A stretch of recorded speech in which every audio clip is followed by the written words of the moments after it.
Ahem. Testing. Alright. Mr. Coffee. What is up? Welcome, everybody. I had this weird suspicion that Fed Powell was Uber driver. What do you guys think? That troll account that joined the stream last time?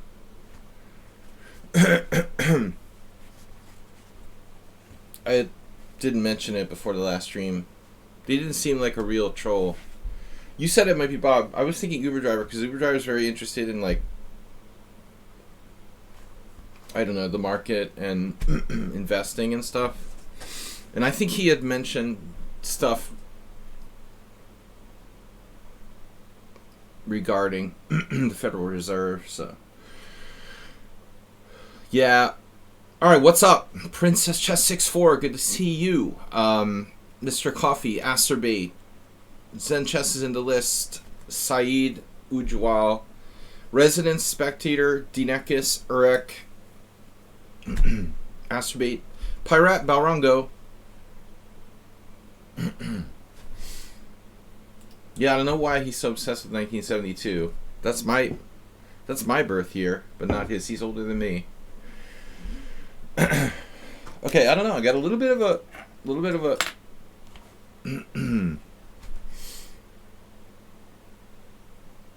possible cold onset.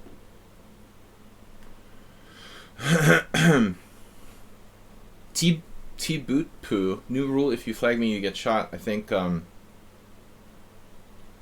you should be playing more bullet if you like bullets. Anyways, ladies' prize. Free champagne. What's up, everybody? Welcome to the stream. We're hosting a fast rapid tournament tonight. 7+5. 7 rounds of 7+5. 3 minutes between rounds, so it's a long one, potentially. But it shouldn't be too bad. Our weekly training tournament, because I don't do cheese.com. I can't believe so many people play in that idiotic Title Tuesday where it's like 3-minute blitz or 1-minute blitz. It's like ridiculous. Chess is being destroyed. Alright. Anyway. I think this is pretty much the fastest hand control anyone needs to play. 7+5 rapid, constructive, relatively constructive time limit. Although objectively I think it'd be better to have more. Someone was asking me yesterday, are there any tournaments going on? And I was thinking, man, it's really a bad time for tournaments. Right before or right after New Year's.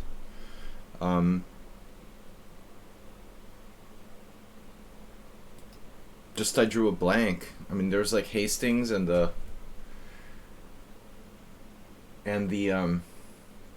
that week tournament in Sweden that's going on. All right, no strong tournaments this time of year yet. Welcome, everybody. 10 minutes till we start. Tata Steel, I guess, is a little later. Yeah. Max Uwe. Alyekin is a poet who creates a work of art out of something that would hardly inspire another man to send home a picture postcard. Whatever that means. They, of course, played 2 matches. First of which was won by Uwe. But he dispatched the upstart pretty handily in the second match. Speaking of handily. Okay, what's up, everybody? Welcome to the stream. Don't forget to support the stream by subscribing. We have no gift subs and no cheers. That's weird. For some reason, I thought we had some gift subs and cheers, but I guess that was Sunday. We did stream yesterday. What happened yesterday? Yesterday was Monday morning. No streams since Sunday, just one. Yeah. I'm a little confused. All right, here's the people in the list Alisto just joined. Dinekis Sumahair. What about We're a Loser? What about Princess Chess? Ensemble. El Shachmat, we haven't seen in a while. We haven't seen, speaking of Uber driver, in a while. He's not here. I guess he's busy with holiday with the family. The little Uber drivers. You haven't decided if you're going to play yet. I know the time difference may not be ideal for some people. You have trouble getting on the right page as far as times go.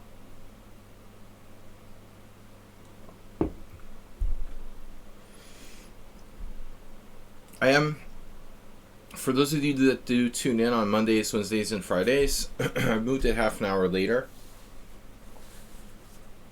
The morning streams, because I hate waking up in the morning. I've got this like frog in my throat. I don't know. I hope I'm not getting a cold. Everybody's been pretty healthy here the last week. My kids have been sick, and they're totally back to normal. Now I'm gonna get a cold out of nowhere. That would be pretty weird. Sparkle Horse, Audisto, Zenchess, Saeed, Ujwal, who's streaming, Tipubat, Schumacher, Dinekis, Eric, Asterbait, Pyrat, and Balrango. Guys, don't forget to subscribe and support the stream. I want to thank Asterbait, who made a donation intentionally or unintentionally to the stream. Asterbait is our first unofficial donor to the stream for the year. He donated indirectly to the stream, so I appreciate that. Why does my other laptop look so dark? Good job, Asterbait. Zenchess just threw in 1,500 bits. Wow, dude, thank you. Zenchess is the man. You just bought yourself a game, buddy. Now if I lose to Zenchess, I can say I lost on purpose. Nice job, Zenchess, thank you. Zenchess with the huge donation, 1,500 bits. Appreciate that. Thanks for pinning that. Now at the top, Zenchess has like a floating diamond donation.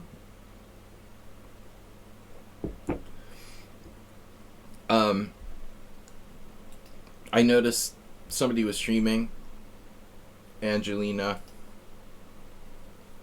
and she's doing a workout stream. This is my workout stream, alright?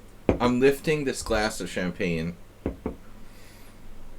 So I'm not only watching Magnus and working out, I'm actually like playing in a tournament and working out at the same time. I think that's a little more impressive. Asterbait just gifted 5 subs to the community. Briggs Keith, and Grin MT, Monster Rash, and Nikki the Greek. Nice job, dude. So I hope you enjoy our workout. You might try working out at home as well. I've got leftover champagne from New Year's Eve, so champagne isn't something you can like just let it sit. You know, it's going to lose its carbonation, so I had to do the right thing and eliminate the champagne before it goes bad. Alright. We don't want to let it go to waste. You know what I mean? It would be a terrible shame to let good champagne go to waste. Barely enough time rapid, starting in 4:48. Thank you, Asterbait and Zenchess. Getting the year started off right. Hey, it's Miro is here.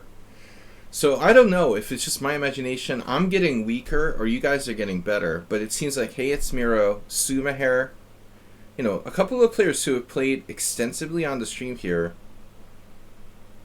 I know that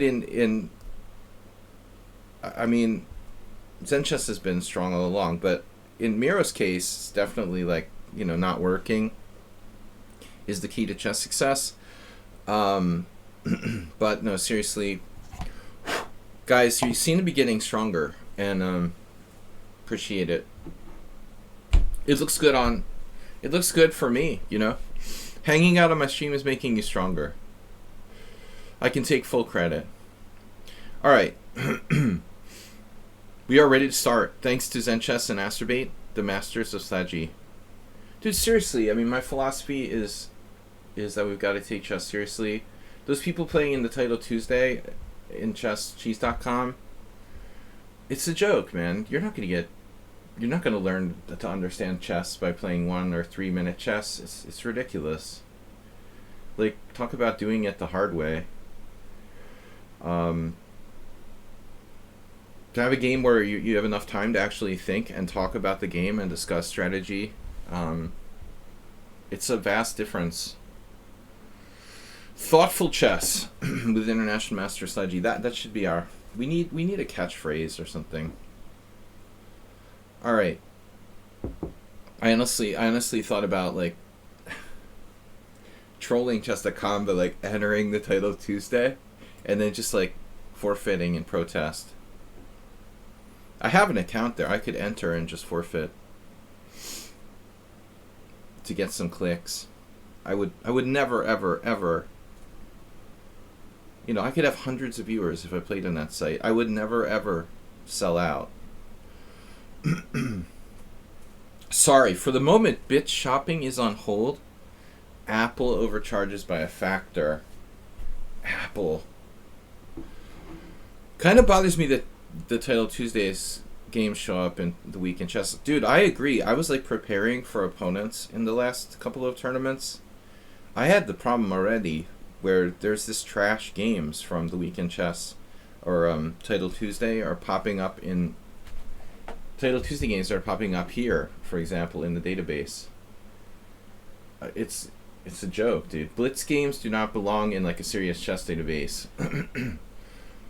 Yeah, I mean, you have to just take it with a grain of salt. I mean, I can almost tell when I'm like playing through games if it's Blitz Rapid or Classical. The other day I saw a game between So and Carlsen, and I was pretty sure it couldn't have been Classical because the standard of play was too low. You can almost tell. All right. Anyway, 133. Final list before we start. Yeah, as if like the Week in Chess is some official site though. I mean, Mark Crowther does a good job to even keep that going, but ChessBase is a joke. Someone needs to create like a chess site for like an online chess database. Doesn't really exist. Not a reliable one. Alright. Aldisto, Zenchess, Saeed, Hey It's Miro, Ujwal, T-Pubat. How do you even have a rating, T-Pubat? I don't know how T-Pubat can even have a rating because she doesn't play ever rated games. So how can we pair you? Now, I made an exception to let her in the tournament, but how can you get paired if you don't have a rating, you know? Refusing to even have 5 rated games. What a rebel. Alright.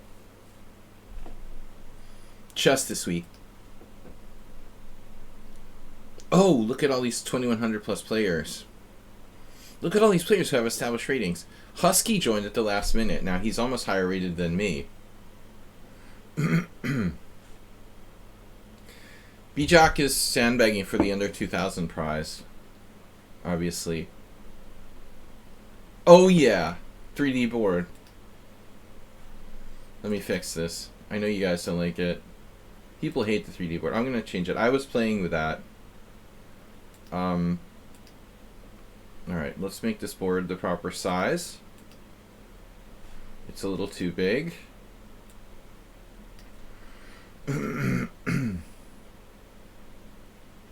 You touch, you move it, you break, you pay. I forfeited. That looks okay. Let me like do one last thing. Pawn to text? No. Hosting? Well, whatever. Alright, boom. Boom! Why am I playing a 2100 in the first round?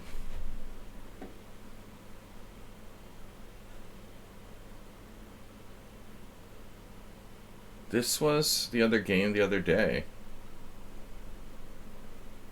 What time control was that?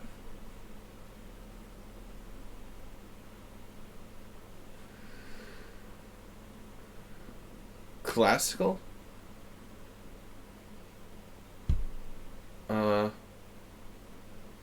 Wait, what was the time control?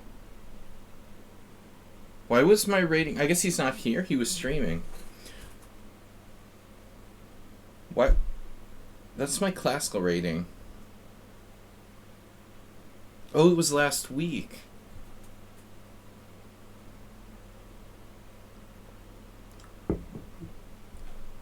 Are you sure? Did I play him in the tournament? It's really weird because this player he's not on, he's busy playing Chessy Club now in another game, dude. He's got 22 seconds left. He's playing a simul.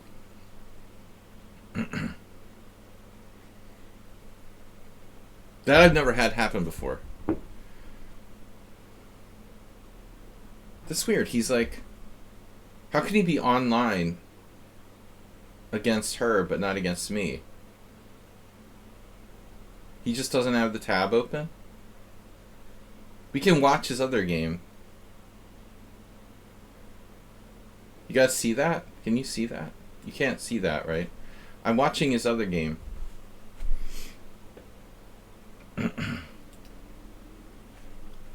Boy, this is exciting.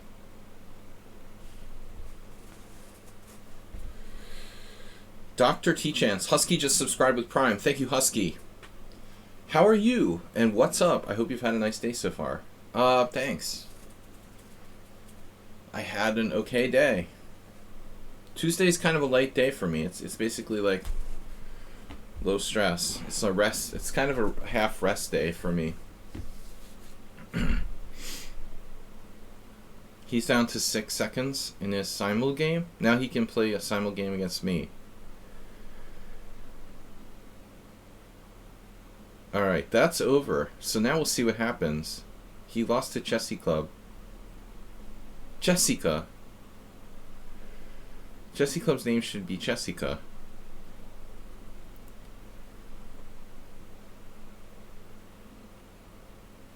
I mean, if I leave the board, you know what happens. Like what happened before.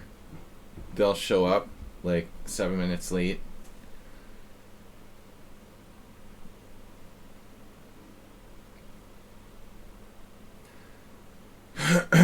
How are you, Dr. Chip Chance?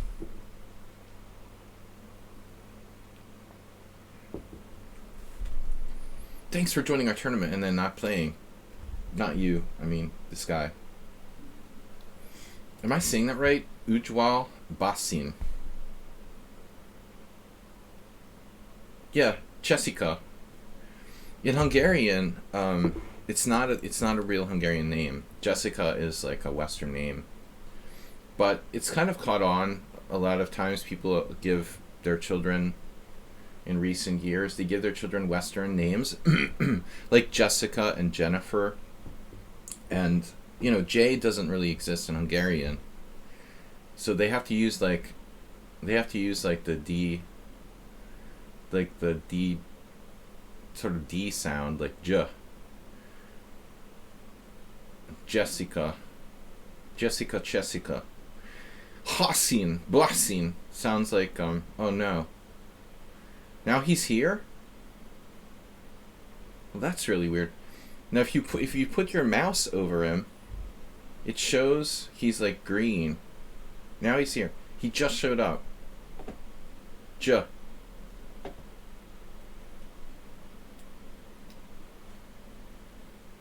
Oh, Zen chess. That's illegal, Zen chess. You can't do that.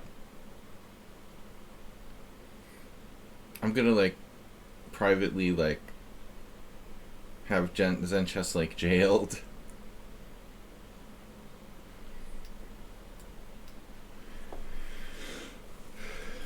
You did that? I wanted a forfeit win, and you messaged him. Alright, Zen chess. I'll let it go because you donated 1,500 bits today. Man, I hate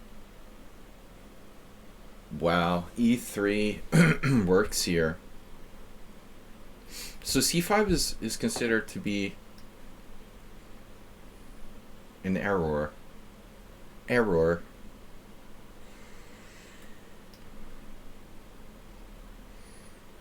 Didn't I have this against someone else? Was it like the same player? Bishop d3.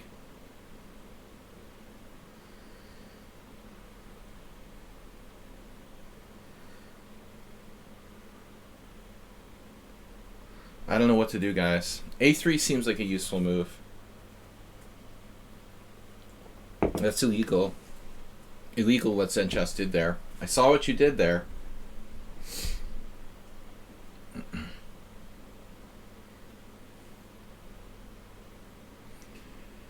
Can we just confirm this is not a player I've kicked out before, but there was someone. Who was it that I kicked out from the team? Another player from India. I thought it wasn't Ujwal, but it was another player who was also like. It seemed like it was another player who was streaming or something similar profile. This guy's not cheating. He just plays super fast, which I find annoying. You can have that pawn, alright? It's dead anyway.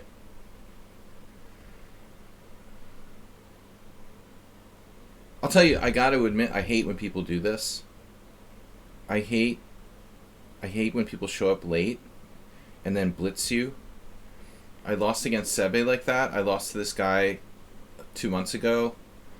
Zalan Urheji or whatever. No, I don't remember his name. Zalan something. I had a winning position in the ladder game, but lost. But it's like it's very disruptive and annoying when people show up late and then like blitz you. It's maybe some people just wouldn't give a shit, but I find it like distracting, and I've told the story many times. It's really annoying. It's also like disrespectful to the opponent to just like not show up till you're like late. This is not a formal tournament, so I'm not going to make a big deal about it, but in general, if it was like a simul, I wouldn't have let him play if he like tried to play. But thanks to Zenchess for bringing him on board. I mean that with the deepest, from the deepest part of my soul. Thank you, Zenchess. Because I love playing people when they're like short of time. Okay. Now what do we do? I want to play like b3. It looks like a good position for white, but it's crazy and disturbing me. He managed to turn 7+3, 7+5 into me playing 7+5 and him playing 2+3 or something. So he's giving me time odds, which is insulting as well.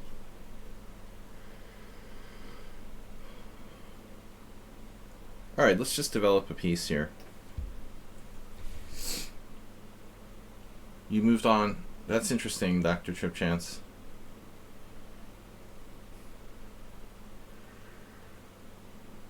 You moved on from chess.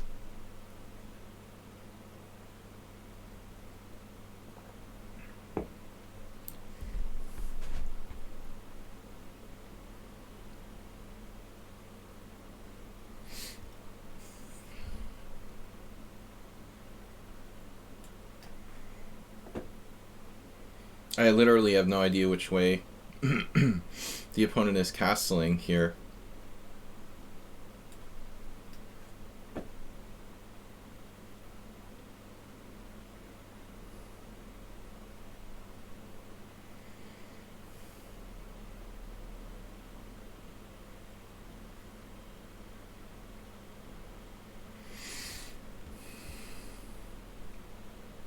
Yeah, dude, I hate berserking. But I don't really, I guess I've adjusted to it. I find it annoying, yes.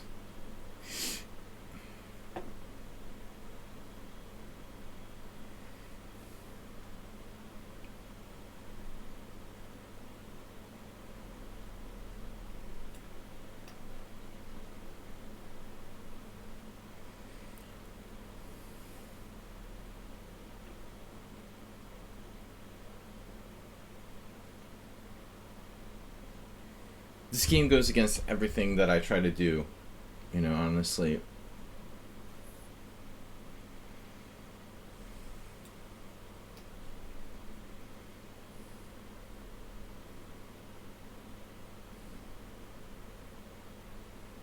You realize, I hope this player basically realizes.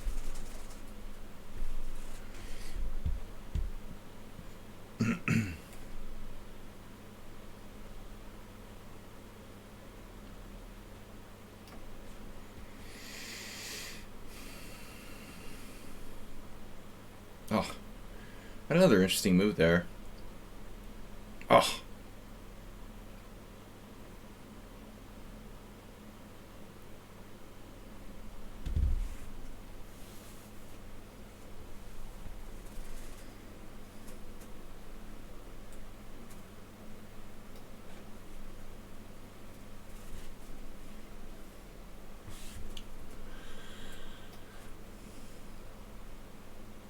Don't understand the point, Well, he was pretty handicapped. Pretty handicapped on time, anyways.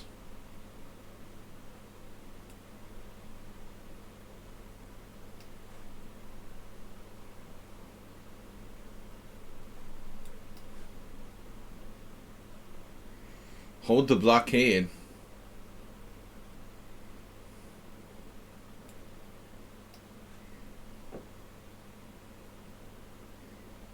I would have preferred he just lost on time and didn't show up to playing bullet against me.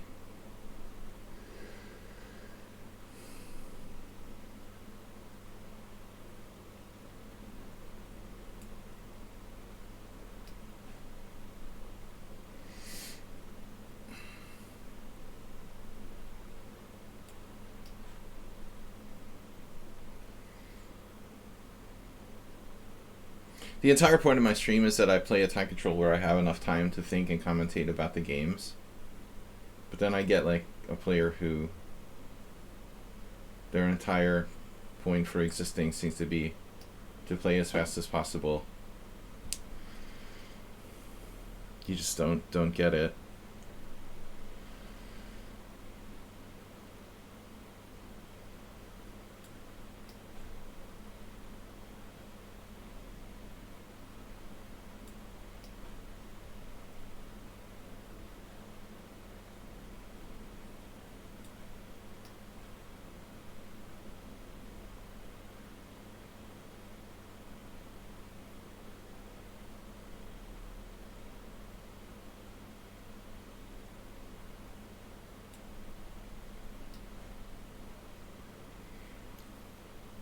Can you guys just let me know when it's over? This waste of time?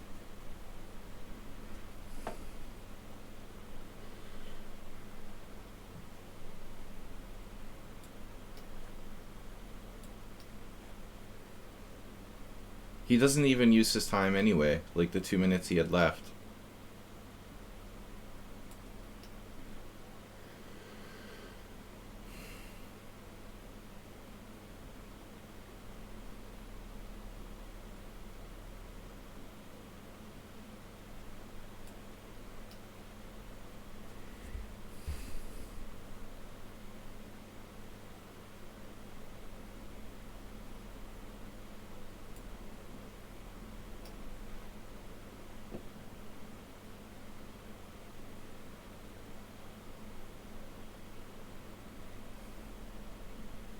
Amazing how hard it is to actually win this position.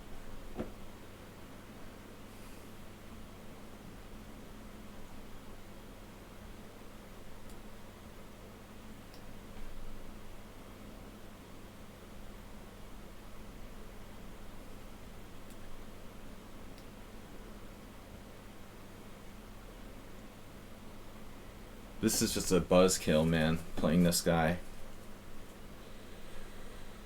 Totally wasting both of our times.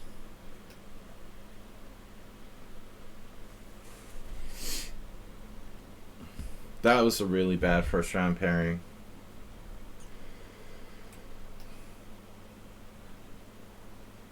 And he can't resign. We could have watched someone else play a real game. Here's Husky against Shachmat. Wow. Okay, White's just down a piece.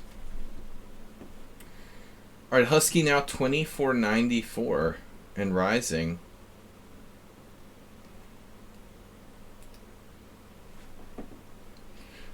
Sparkle Horse, Audisto, Zenchescu, Said, Hey It's Miro. Barongo got a bye. Shachmat lost. Subair's still playing. Alright. Speed Demon against Speed Demon. Shumhair up a pawn, but you know what matters, and remember what matters is, I wonder about which capture was better there. You know, World Loser may have made a mistake there. What if he takes to the other pawn? I guess it might not be good enough either. The other pawn. If you had taken with the pawn, no, this is okay for World Loser. Yeah, he's going to get that pawn. Is it okay, though? Oh, my God. Could he have played f4 one move earlier? f4, king b5, f5. He's still in the square. So it's probably a draw.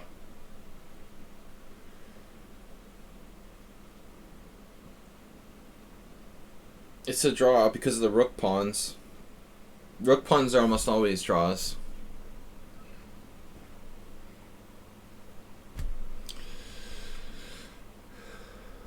Well, it's no layout yet.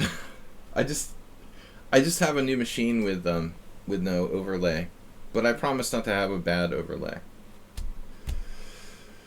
Troll.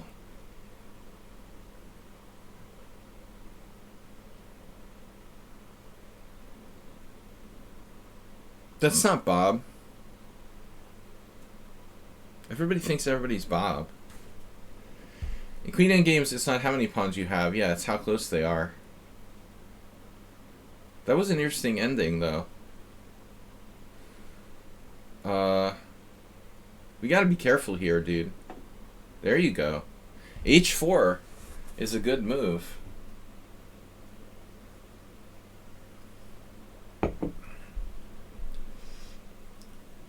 It's a draw. Sumair's getting better. You know, I'm telling you. I've noticed like a drastic improvement. Lichess. Yeah, I mean, I guess that's actually like a German word, Gitsch, or probably is like, you know, I don't know where it originates from. Might even be like, you know, Jewish or something. Lichess. It's not really a Hungarian word. That's like German, right? Kitsch. Alright. For something that's like cheesy and ugly. Alright, back to the tournament. To arty. No, it's more, yeah, it's more than art. It's more like just cheap and ugly. Kind of cheap. You were winning. But f4 immediately wasn't enough. Was it? When you traded queens on e4, are you winning? Did Tipu bot get flagged? Free gift subs for anyone who flags Tipu bot.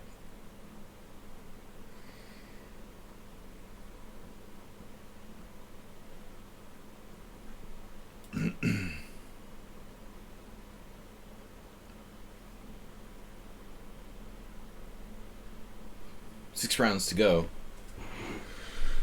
So Husky is right on the cusp of... I was almost 2,600 till the other day when I got a forfeit without making a move.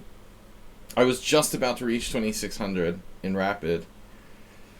And I looked over, and to my horror, I was like losing on time with 0 moves made against the 1,600 or something. Or no, that was... Yeah, that was in Rapid, wasn't it? Or no, that was in Classical. I'm thinking of something else. Mad at you.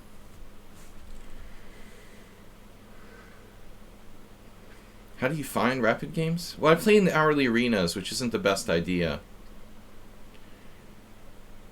Honestly, if you want to gain points, there's a lot of really randomly rated people. I'll just jump in a random, like, Rapid arena. Randomly. Rapidly. That's funny. But you can't just click on the 10-0 pairings, Zen Chess, and get a game? Maybe not. Maybe it's not so easy. But it's depending on what time, dude. Zen Chess is probably up at, like, 3 o'clock in the morning. Trying to get European people to play 8 a.m. Rapid games or something. My buddy. Who's my buddy? He's not my buddy. I never even met Eric Rosen. He's not my buddy. Special people. I don't dislike him. You know, it's not like Gotham Chess or Mark Esserman. Alright. Rosen seems like a nice guy. Alright. Goo. It's goo to you. Goo to you. So, my new repertoire. Let's just play knight f6.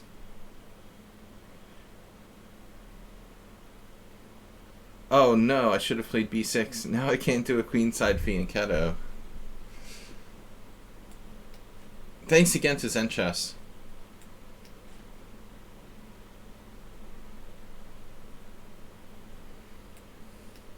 For the gift of 1,500 bits. I would think you could get rapid games with no problems, Zen Chess. I mean, not too long ones, though. The 10-0 is pretty popular. Now, I don't take responsibility for what happens if you're trying for, like, longer ones. I would think the 10-0s are pretty easy to get, though. I had a weird idea here the other day. What was it? I don't know. Yeah, like 15-10 might be difficult. You know, you might have to wait a little bit to get people to play that time control. Yeah, I'm not surprised by that. Or I wouldn't be surprised by that. I haven't really been playing the King's Indian. My King's Indian is very rusty, although I have a deep knowledge of the opening. It requires a lot of energy to play, I feel like.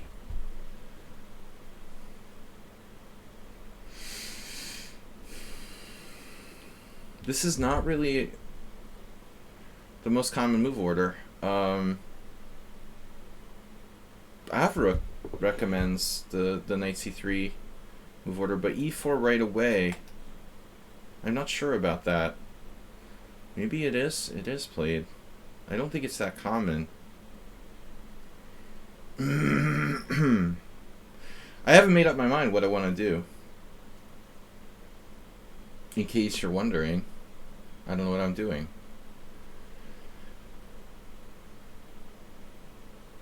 I don't know what I'm doing. Knight d7 is passive. c5 is a Benoni.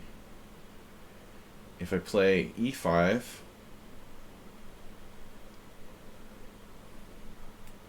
I mean, I don't know. Whatever. I don't know. I think this is probably good here against this move order. But nothing special, I suppose. Knight on g to e2. I don't know why I ended up playing the King's Indian. I have not been playing King's Indian. Although I do play Indian, just not King's Indian.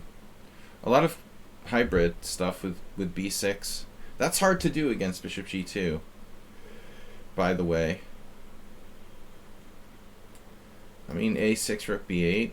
I guess you get blown away with this if you're not careful.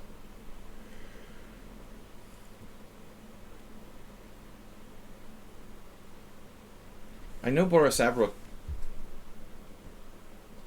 did a lot of stuff on this repertoire with white. He wrote some good books. But I feel something really like not 100% right about the whole e4 knight e2 thing. Not as good as knight f3 probably. What do I know? I'm just a hack. A lot of people swear by his repertoire books. It took you 10 minutes last time to find a match at 15:10? Maybe. Yeah, I mean 10-0 has got to be no problem. You thought you were doing dry January. Get that man a thermometer. I said, you guys, right? The coaster. Can you read this? Guys, I can't hold it steady enough. I finally quit drinking for good. Now I drink for evil, dude. That's what I said. Alright. He took me literally.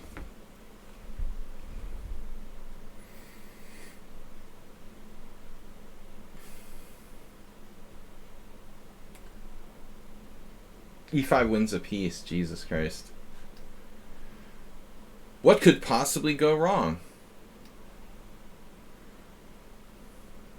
I'm not used to playing the Pano King's Indian. He's strangely omitted h3 here.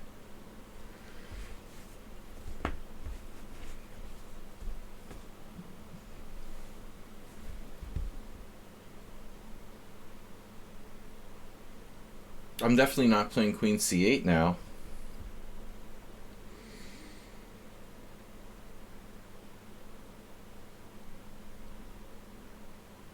Something isn't kosher about White's position. It is the position of that bishop, isn't it? Damn. Yeah, Gu just doesn't know enough theory. Normally I wouldn't recommend players to focus on the opening at this level, but I think that's his biggest weakness probably.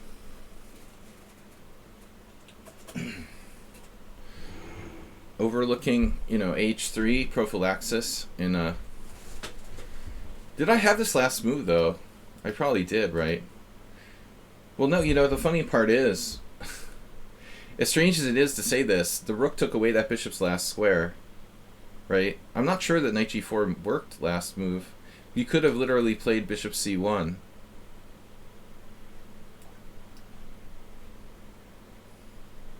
So rook c1 was actually critical in making knight g4, giving knight g4 its maximum value, as they say in poker. Now what? I like b5. I mean, I have no problem with that move. Does anyone have a problem with this move? Am I gonna walk into some trick? After knight g4, he has no squares. f4 walks into forks on the e5, d4 squares. Bishop g5 gets kicked. He has no retreat squares. d2 drops the d4 pawn, and then c1 would have been a retreat square. Knight g4 wouldn't be a good move if it wasn't for rook c1. He could simply play bishop c1, and my knight is just sitting on g4 doing nothing. I mean, maybe I could play e5, but it's a big difference if you have bishop c1 a lot of times. The fattest value. Technical mathematical term.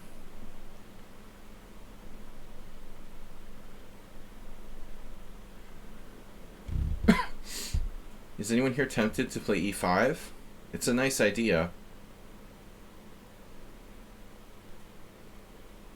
But I'm underwhelmed. What should I do though? What about e6? Flexiglass. Flexible. I keep having this flashback to Mr. Slow on Sunday. I played b4 as black in the Queen's Gambit Accepted and got destroyed. If you play b4 at the wrong time in the Sicilian or a lot of openings, you're just like, my whole position collapsed. From now on, it's like, if I'm not sure, I'm not going to play b4. That's our new catchphrase for today. If you're black and you're not sure, don't play b4. Alright. e5, very tempting again. It's like, when in doubt, check it out. We need more rhymes, cheesy rhymes.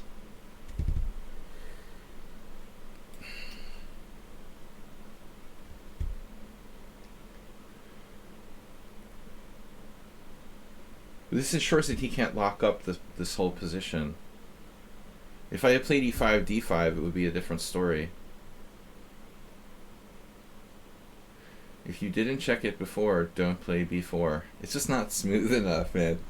We still didn't find the right rhyme. d5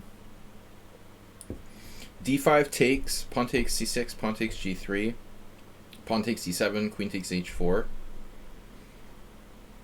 That's not clearly sound. Mr. Slow just like destroyed me. I mean, I just like literally got a lost position in 10 moves on the black side of the Queen's Gambit Accepted because I just didn't know the theory and I played b4. Double question mark, theoretical novelty in a position where I thought it was a move and it just like loses. So pawn takes f4, pawn takes c6. Bishop takes c6. Now pawn takes f4. What would Bent Larson say? I don't know, man. He's getting the d5 square for his pieces here. We may have made another error. I don't like it.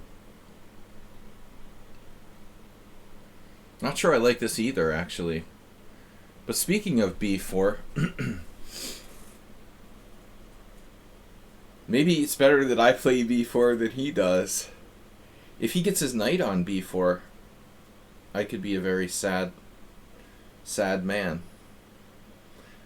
Yeah, I think actually now, if knight d3, b4 might actually be a good move. Think, maybe, with the idea of queen e8. Totally unsure. If you guessed the opening, would you say the Roy Lopez here, or King's Indian?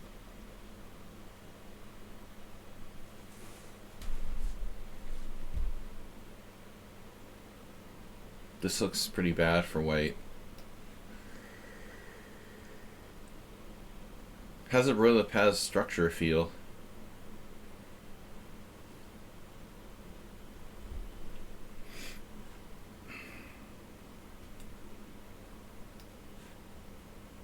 You have knight d1. Damn it. He's staying alive.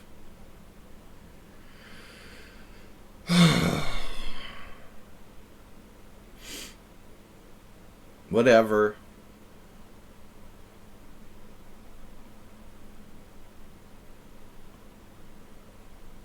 The mother of all pawn chains. After c6. c6, b3. What else are you going to do? Oh, shit. Does this work? c6, b3? It's okay. Nothing could possibly go wrong here. But I'm still getting outplayed strategically by the ever-dangerous Goo. Doomsday scenario.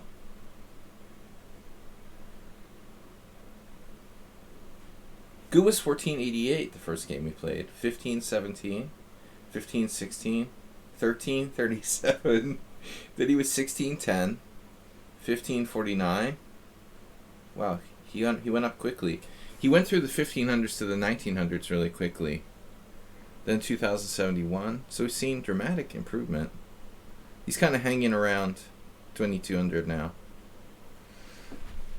Alright. Fortunately, I don't lose a piece. There's our favorite b4 move. Yeah, there was nothing else. There we're talking about b4 again. Right. I feel like I'm playing the Najdorf now.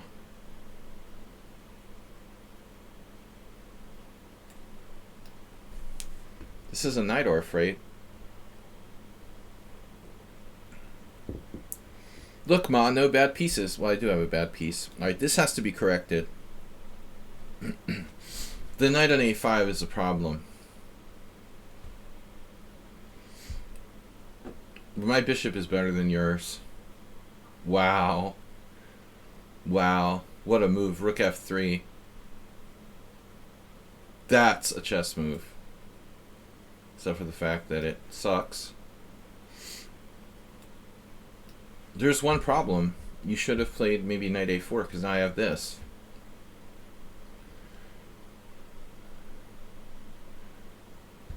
You could have played king f2, rook e1. Not to be like, I told you so. But rook f3 is weird.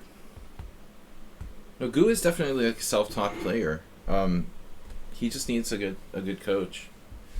We've seen incredible improvement, right? This is a good choice too, sacking the exchange. A good practical decision.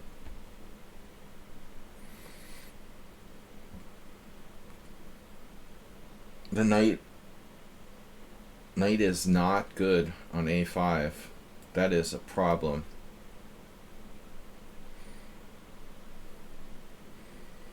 That was my biggest takeaway from Dvoretsky. When you don't know what to do, improve the position of your worst piece.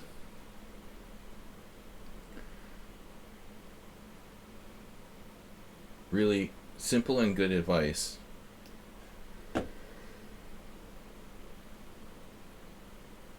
Wow. h5. Relentless. I think he's trying to attack me. How dare you attack me?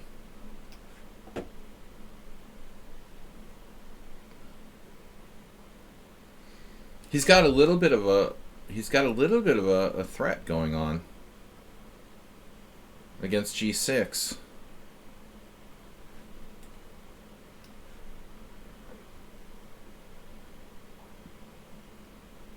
Are you sure you have that?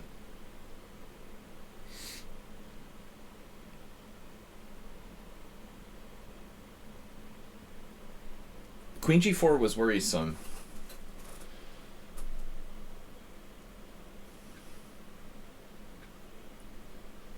Point 28, ow.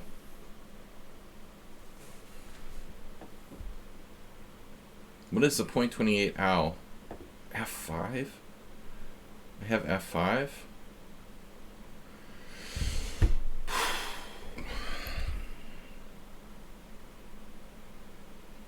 Where's the win?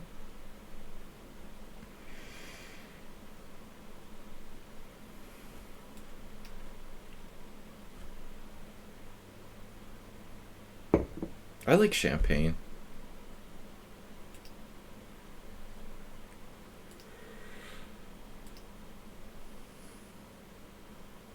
Now you finished. Now you finished. I'm going to defend myself.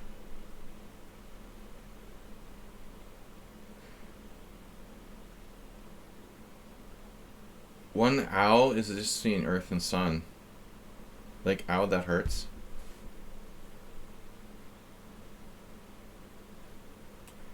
Alright. Fine, then. We'll just let you keep your e3 pawn. Astronomical unit. 1 EU. Thank you for clarifying. 1 astronomical unit.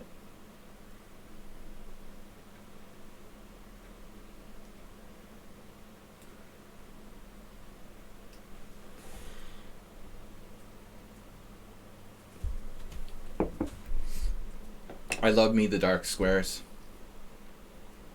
King's Indian, black side of the Marazzi. Yeah. Oh, he just narrowly survived.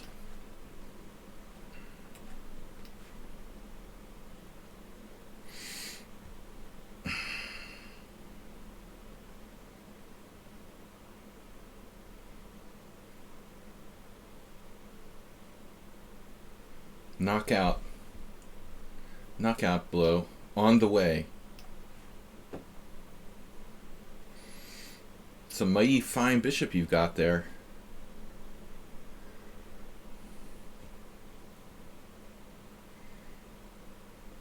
He's encouraging me to play g5.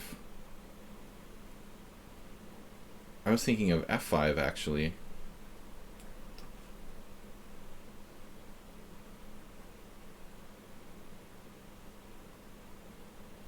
He has to sacrifice something. Now I have g5. Bishop e6 check. That's a problem. Do you really have something here? Queen takes.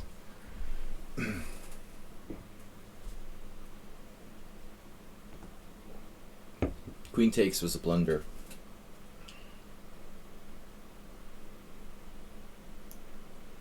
It was definitely better to play knight takes.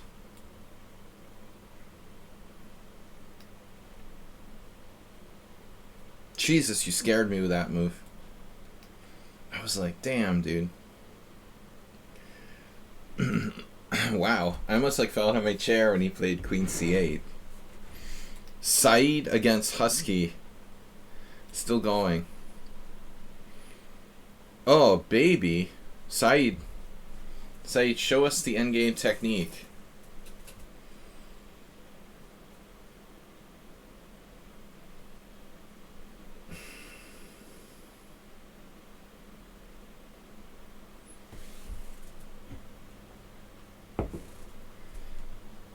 This is a draw.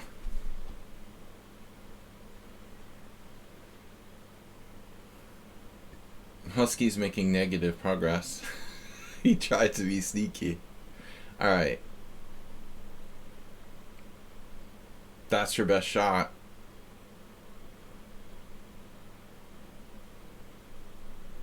Not the easiest technique here. Husky against Saeed. Saeed should... You should cut off the 5th rank. Wait till he like is about to push his pawn and pushes his pawn, and then you drop down.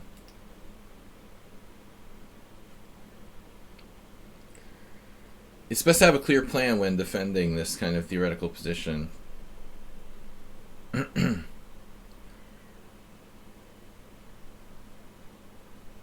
This is sort of tricky. I'm sure that it's probably still a draw.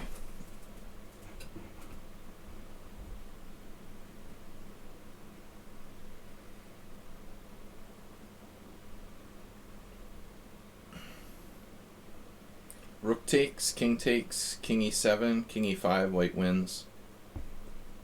Rook takes, king d7. Rook h6 makes some sense, but I mean you still have this move to deal with, obviously. Black is trying to lose. He doesn't know the clear defensive plan.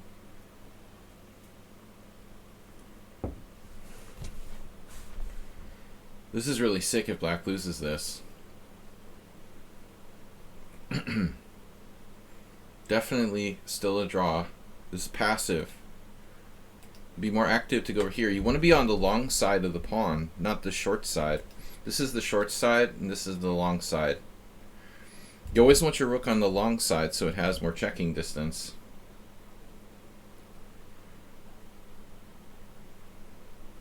This is bad rook position.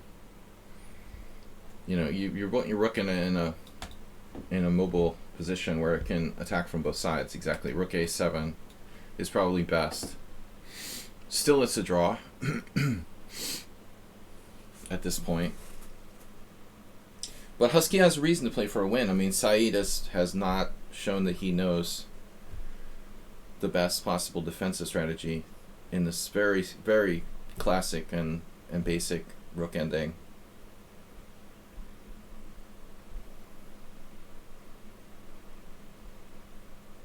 This move makes some sense to cut the pawn off.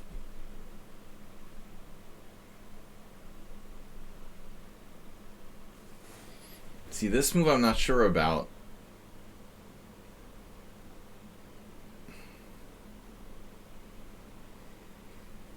Could have checked on a6.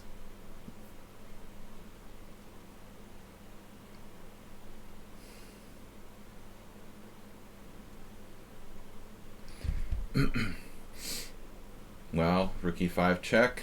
Where do we go? Uh-oh.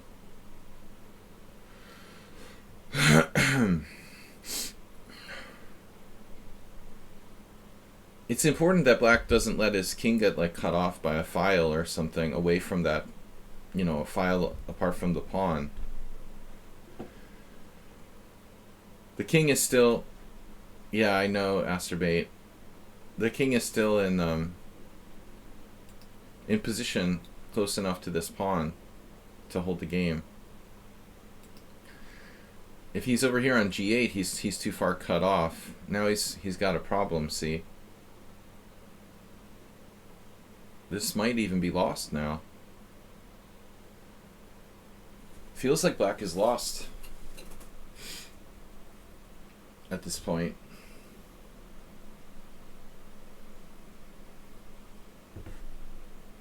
Maybe I stand corrected.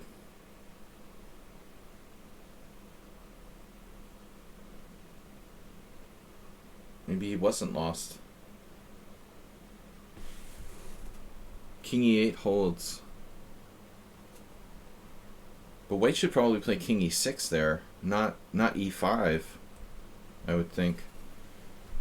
King e6 is much stronger. King e6 might be winning, actually. So what is that move?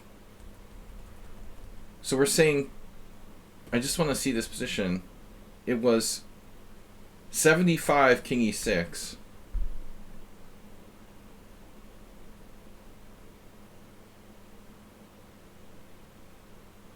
This is a disaster, man. Now white's definitely winning. 75 king e6.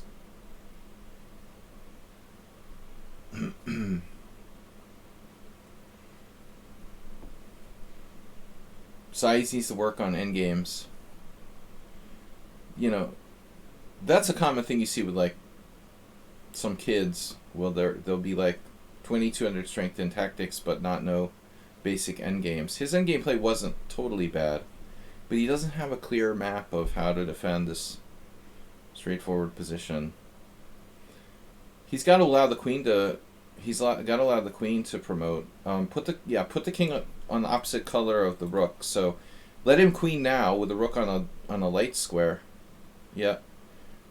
Try to stay on the dark square, and he can't skewer you. I mean, he can't pick you off on a diagonal check if it's a dark square. Computer has a hell of a time here. Stay on the dark square.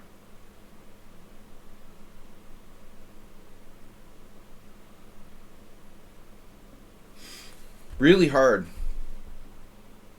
to beat computers. Okay, dark square's not going to save him. That's not enough. He has c5 or c4 there. Not every dark square was good now. The queen is just too well centralized. I've tried if he can't win that rook by force.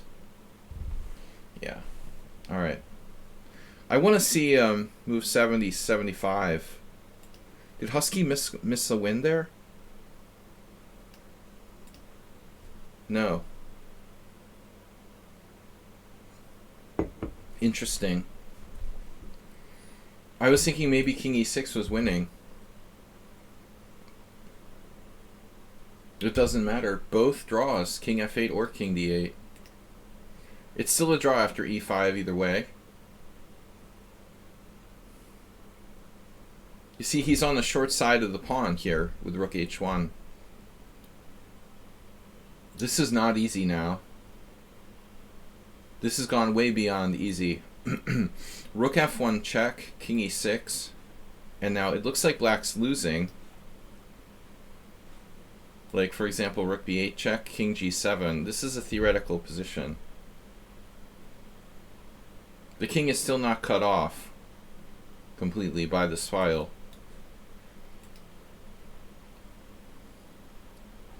But it's not an easy draw. Yeah, I mean, you did a good job, you know, winning a totally drawn position. The most important position is going back here. When you're the defending side, just for, you know, blacks, you never play this move. You should keep this defense here. You know, you move the rook here, you move the rook, and when he pushes the pawn up, you know, you move the rook, and when he pushes the pawn up, then you go down. There's nowhere to hide in front of the pawn. So you keep the rook on the rank, and then the moment the pawn crosses that rank, you go down, and you threaten to check from the back, and it's a draw. That's the easiest way to defend it. But he didn't have a clear plan. You can't just play like rooking games without some kind of book knowledge, or you're at a huge disadvantage.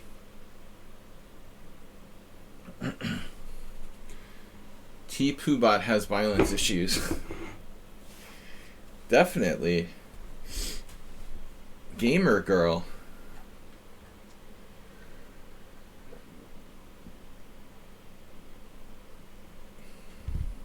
I know that Nils was on playing Call of Duty early this morning. I was thinking, maybe it's him. T. Poobot is secretly Nils's Smurf account. I don't think so. I'm just kidding. Husky, don't make me play Husky. Look, I had this low standing. I'm third in the tournament. Aldisto is tough too. At least I'm white.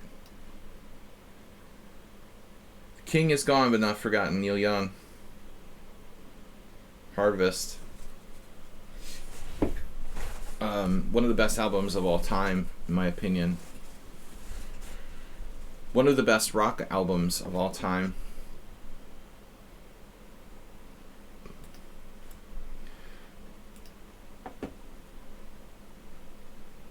The Dutch is welcome. Dutch is always welcome.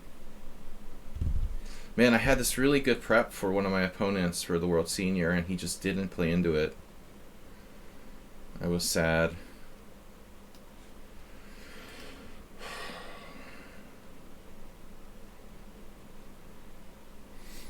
Well, there goes the Leningrad prep.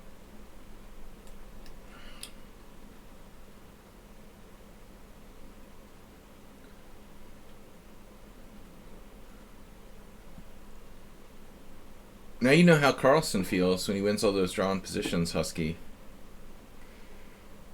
Oh, that was exhausting winning that drawn position. I'm such a tortured soul.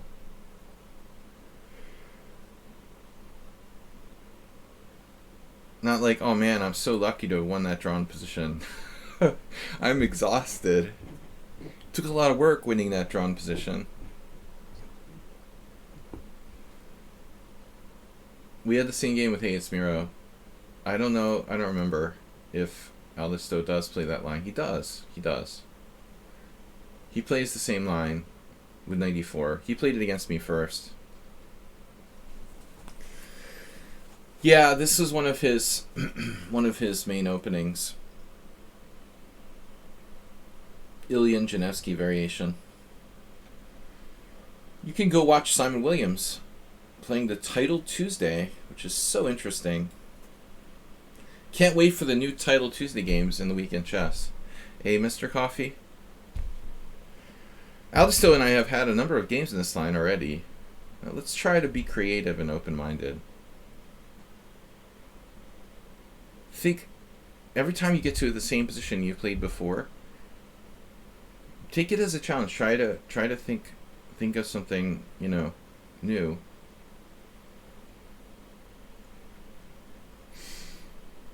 I love this position though, this line. I'm trying to remember, did the computer like taking or something? I actually like looked at this a month ago. Plus EV.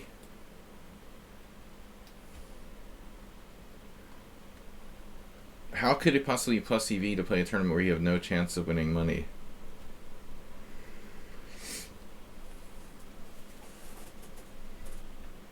Maybe if I have, they have like women's prizes and I can get a sex change.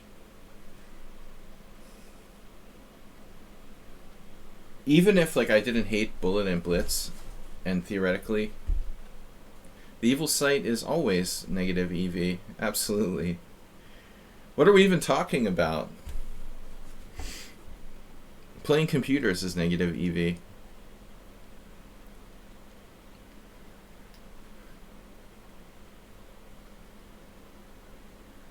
The psychological damage that it would inflict. Playing all those computers too. Dude, I don't normally play this move, do I? I don't think I normally do this. What do I normally do? Did he do something different? No, this is normal. Okay. We have been here before.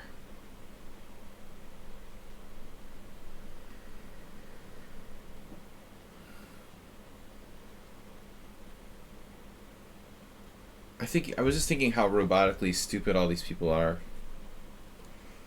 Just all line up like train seals to play in the Title Tuesday. It's kind of sad, actually. What about D5? Let's try something different. What about D5? I'm probably going to get my ass handed to me here, but as they say, I saw a funny t-shirt yesterday. What was it?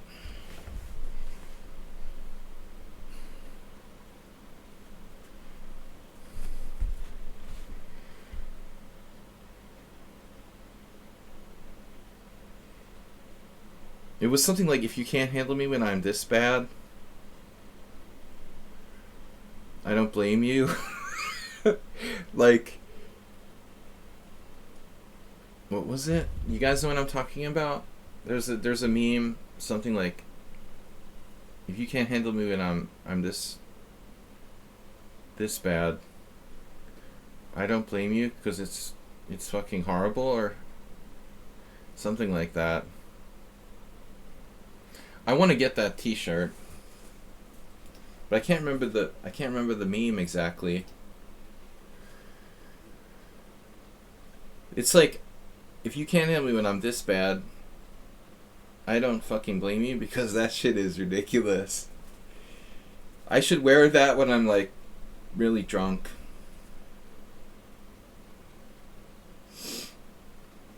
Yeah, Knight A5, Funkadelic. Alright, we're gonna do this. This was the stupid point of my bad idea. This has got to be bad. I mean, he's just raking me on the F file. Raking bishops. Raking rook. Zenchess isn't playing.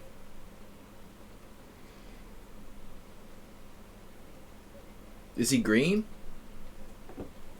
Maybe they have a power outage in Nebraska.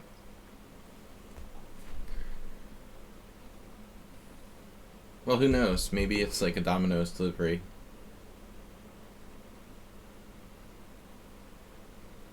Maybe his mom like cut him off. I don't know, dude. Could be anything. There's a million reasons. He's just... Have you played before?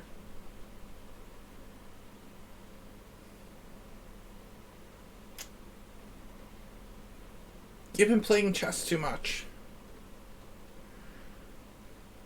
canceled the internet.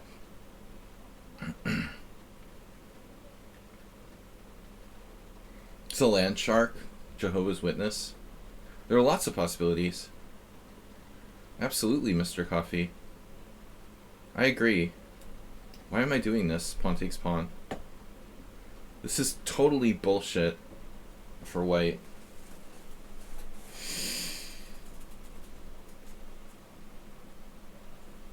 We're gonna have to just swindle our way to victory here. I mishandled the opening pretty seriously by the looks of it.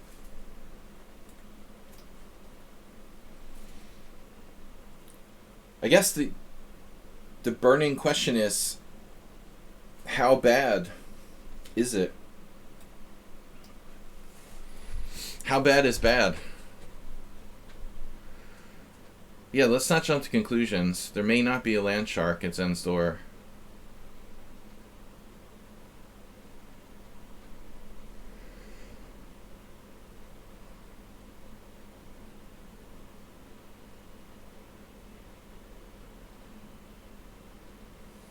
Every time I play Autostill, all I can see are like two bishops.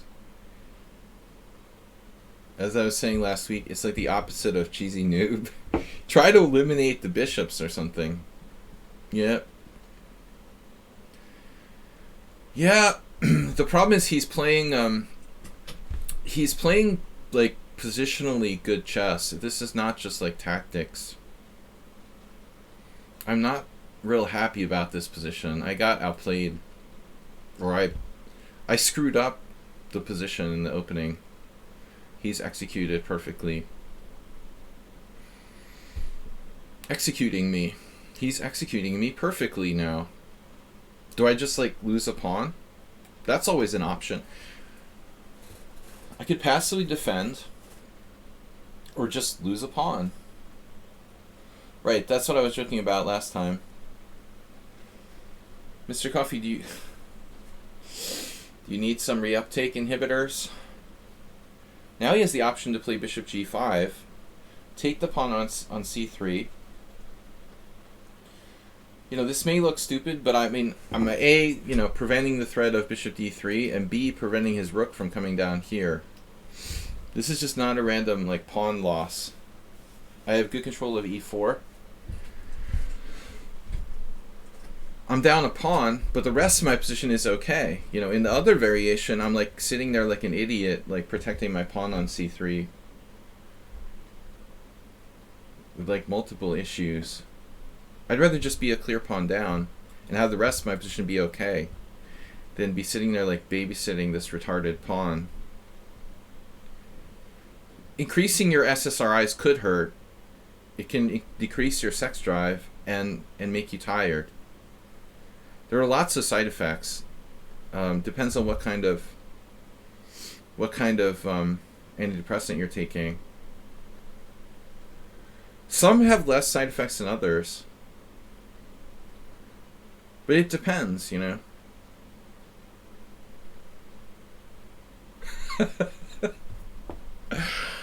Welcome to the club, man. All right.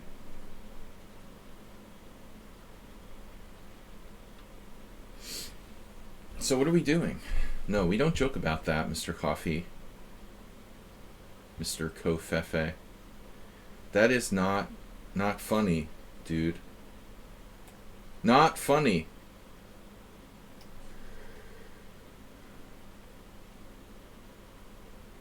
How about you take... Oh my god, he played knight b7. What a sicko. He actually played knight b7. Dude, I'm gonna follow you around.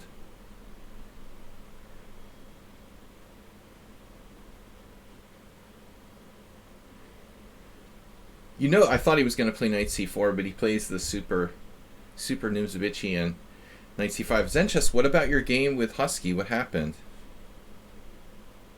You were like missing in action. Did you abort? You had to help your dad sign into the VA. We knew there was something like a land shark involved.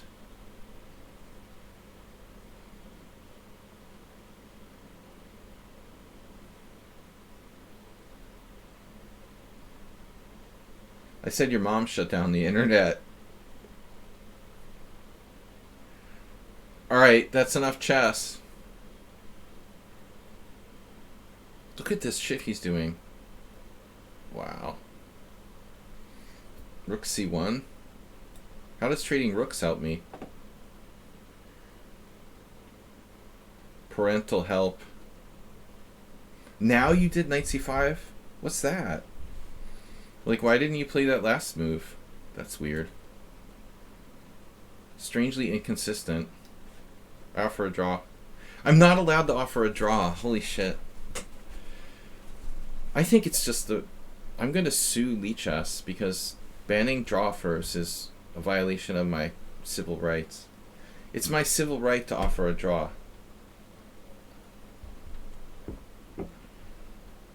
What if I filed a civil case suing Lichess for not allowing draws before move 30? I think I have a case here.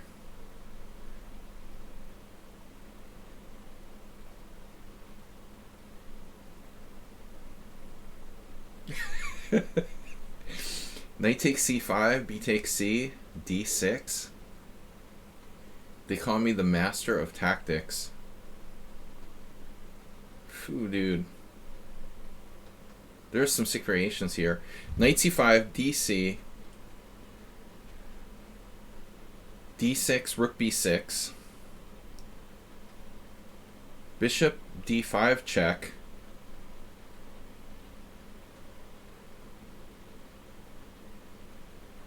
or even queen c4 check, bishop e6. I don't think that works for me. Well, that really sucks. Maybe I need to get over this, you know. One last quick look. Take, d6, rook b6. Am I missing something? Bishop d5 check, king h8, pawn takes e7. But bishop d5 check, bishop e6. Pawn e7. Rook takes a6. Jesus Christ.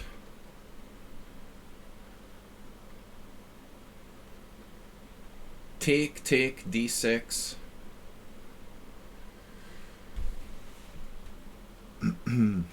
Rook b6, only move. Queen c4 check, bishop e6. Bishop d5. Rook takes d6. Bishop d5 check.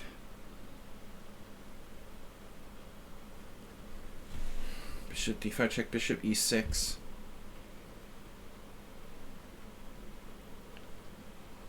Pawn takes e7, rook takes queen. Yeah, can't do it. God damn it, Jerry!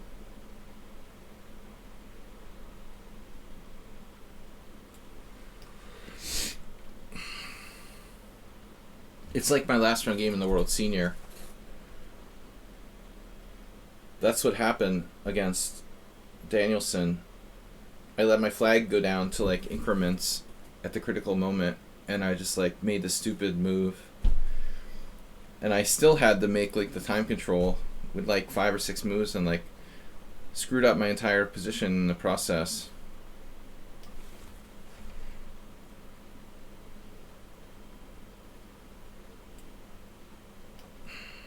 Speaking of screwing up your entire position, I've done it again.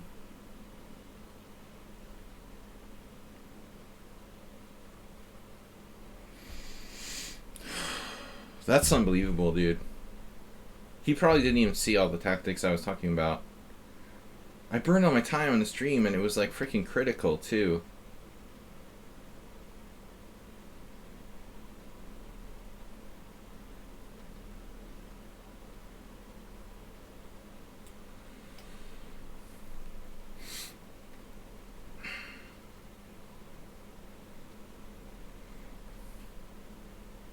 If that worked, I'm like up the exchange. And I'm better. What? Wow. Oof.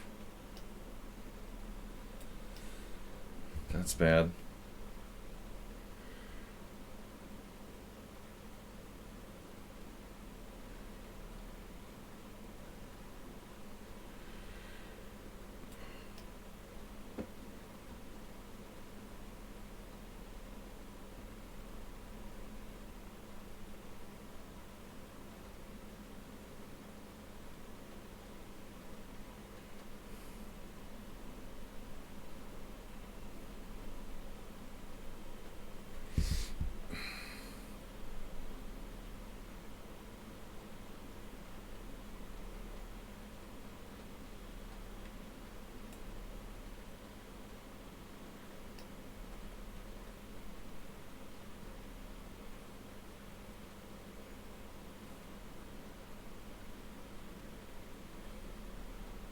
Whoa.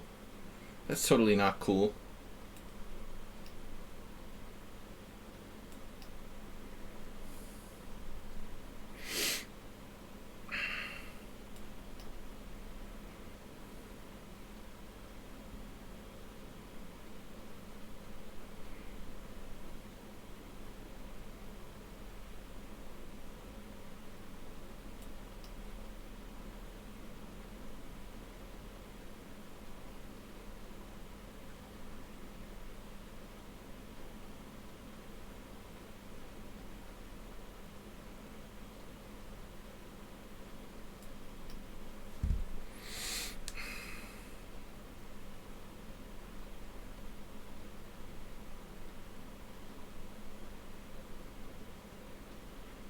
Guys, don't forget to donate, support the stream. Like our hero, Asterbate. And Zen Chess, our heroes, I should say. Hero or heroes?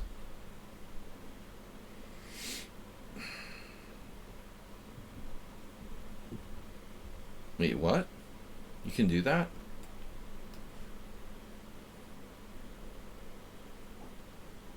Stay in your lane. Stay in your lane, bro.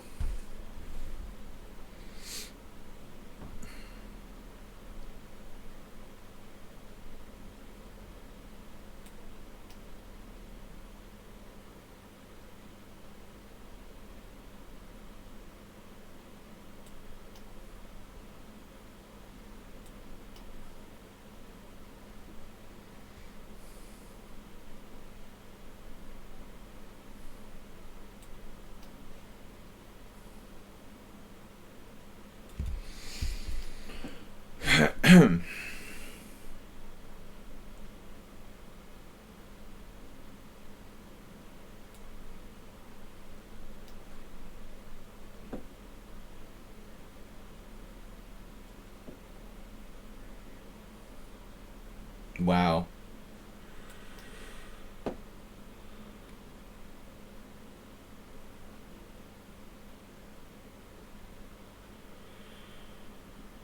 That is a hell of a move.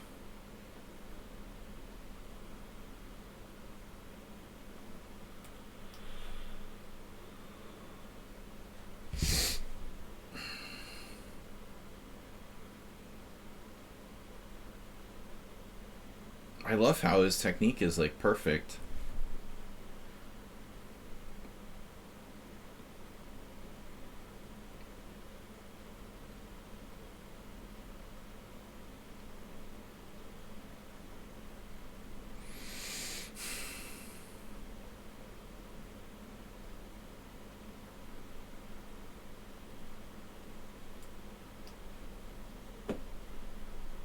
Damn.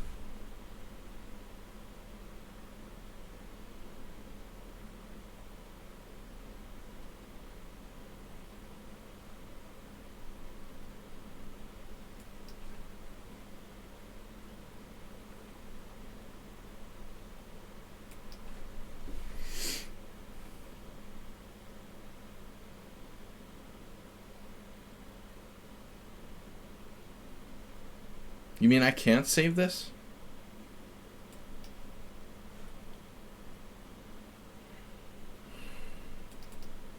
Wow.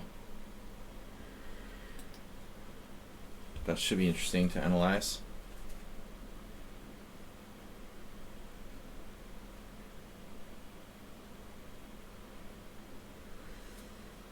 Negative 9.3. I didn't think I was going to lose this. This position, man. Where I had knight takes c5. I still can't believe it doesn't work.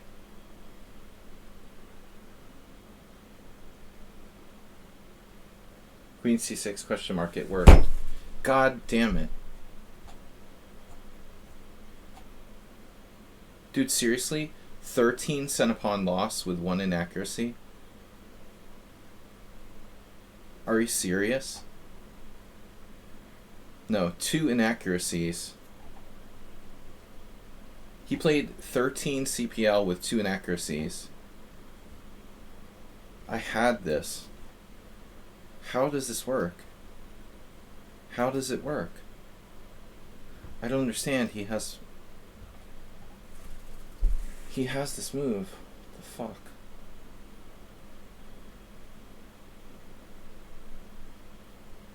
What did I miss here? I spent all my time on this position.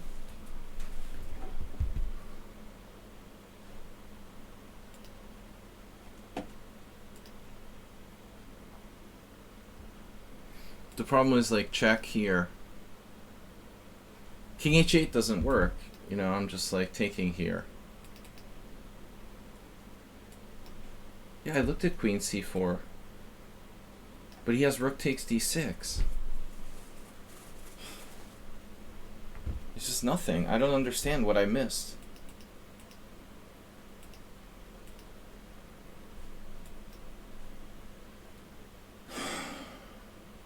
I looked at queen c4 first. Same thing, bishop e6. My queen is hanging. Bishop d5. But, like, what? D takes e7 where?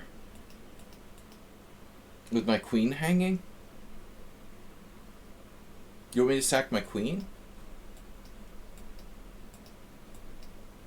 You just be down a queen for a rook or something? I literally spent like 4 minutes on this position and I couldn't make it work.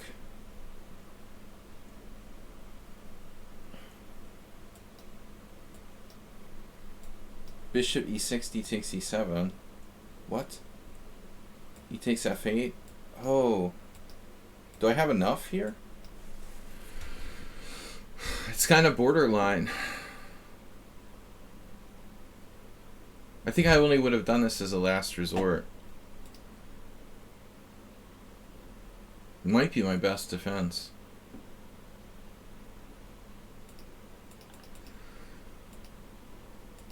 Yeah.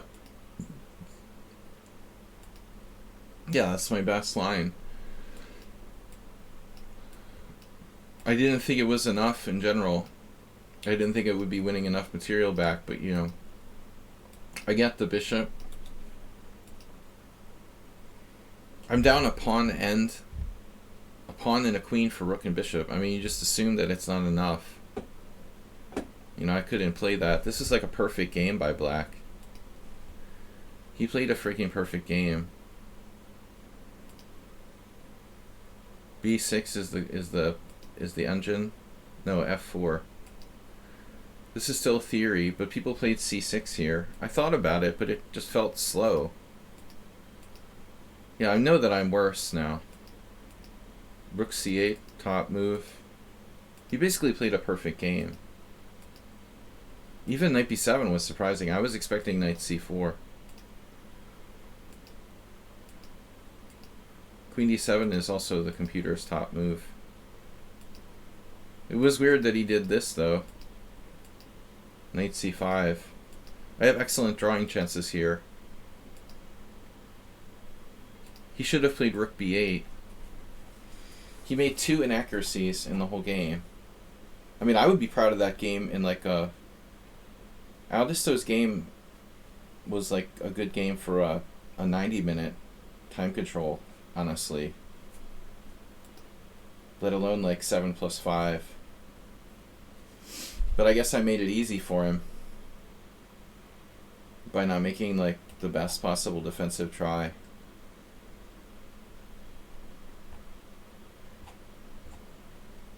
Alright, well, that's it for this tournament. Why didn't you guys tell me it was my turn? Seriously?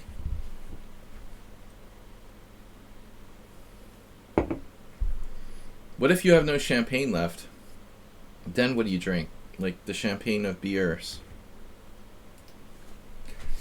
Come on, can we get a donation for that shitty game that I played? But I don't feel bad about not playing that line that Husky found, because it just doesn't seem like, you know, that didn't feel good enough.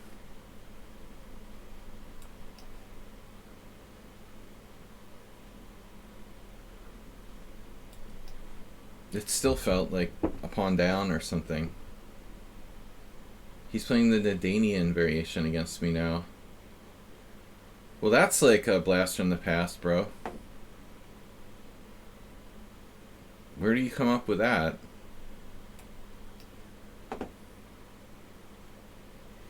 I actually know a shot, Nadanian. He and I played an important game in the New York Open. It was like a good prize tournament, under 2,400. It was the under 2,400 section of a New York Open. And we were both 3-0, and I lost to him. He was white, of course. He's I think he was actually Aronian, one of Aronian's trainers. At some point. Maybe not. Maybe he worked with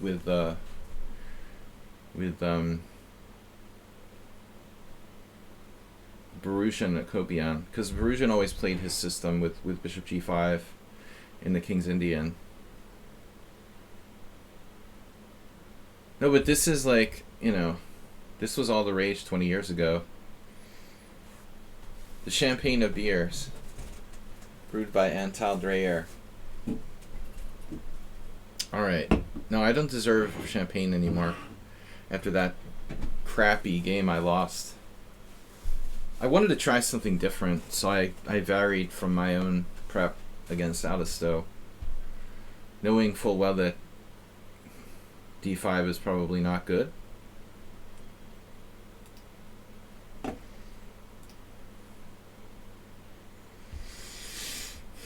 I couldn't find that defensive line to sack my queen. I just wouldn't have even believed it was enough anyway. Didn't seem much better than the game, honestly. But the next step is a doozy, as Bugs Bunny would often say. It was really the second mistake that killed me.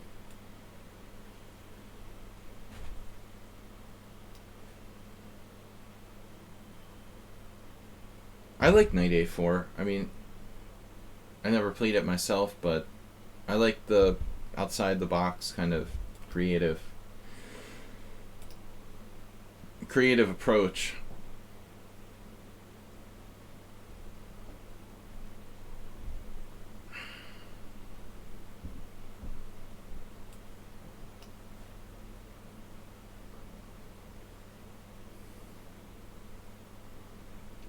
But it's subjectively not a line that should be dangerous, obviously.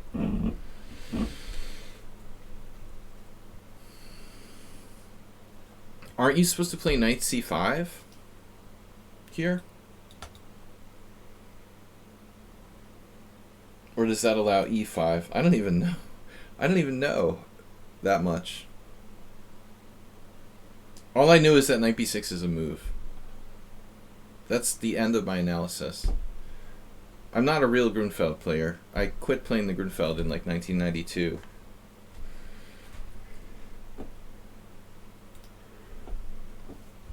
But I think I did play the Grunfeld as a national master a couple times before I quit it. I don't know why I quit.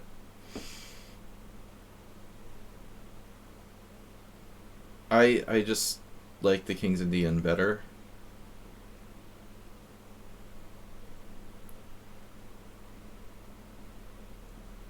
Nice thing about the King's Indian is it doesn't lead to any exchanges of pieces usually, whereas the Grunfeld you're like almost always trading like the knights off right out of the get-go.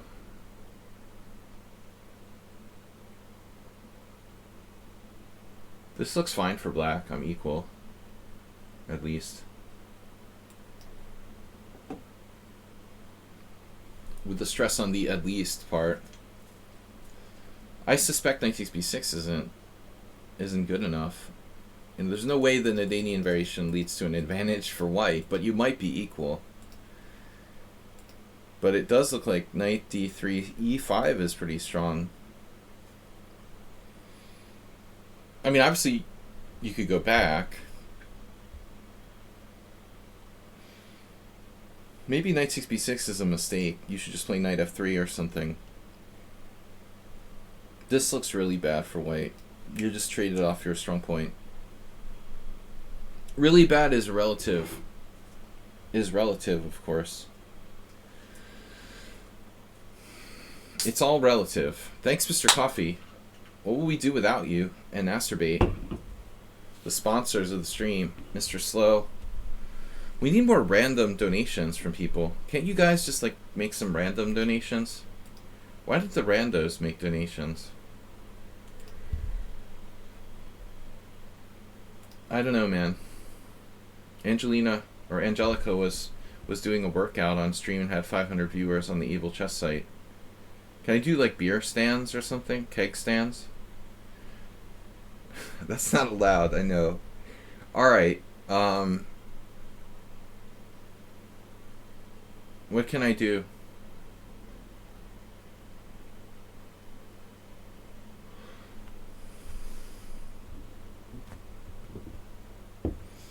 SLADGIE does keg stands while playing a simul. Alright. I wish streaming had been a thing when I was in college. That would have been fun.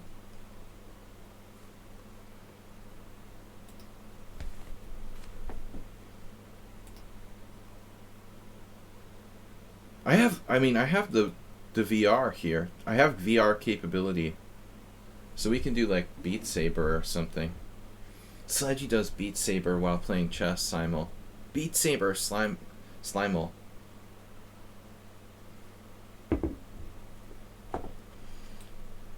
It doesn't have to be VR. Obviously, Just Dance isn't VR, but it made me think of Beat Saber for some reason. White's position is getting more and more sus by the moment. It reminds me of the last time I played Konstantin Chernyshov and got destroyed. Never play for a draw with the white pieces. It's a very, very bad idea. I was guilty of doing that. It was 2 rounds a day. And I was tired from a really long game, and I like concretely played for a draw with white, and I just got...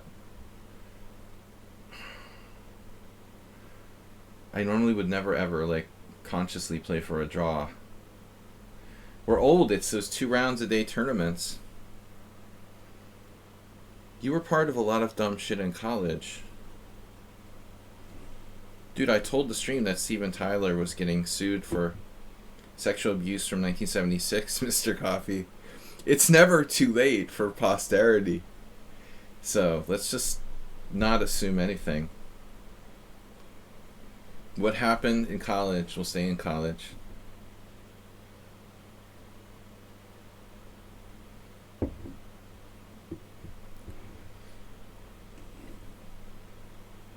Alright.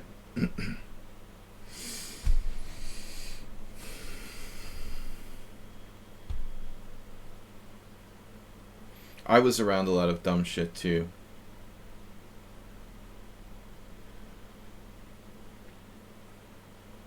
E4. Bishop takes e4, bishop takes f7, check. That's a nice trap. This is also a good move. Rook a3.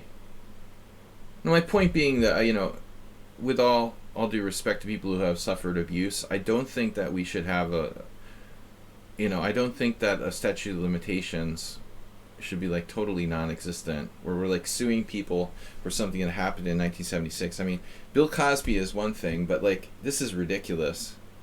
Like seriously, you had... It's just crazy, man.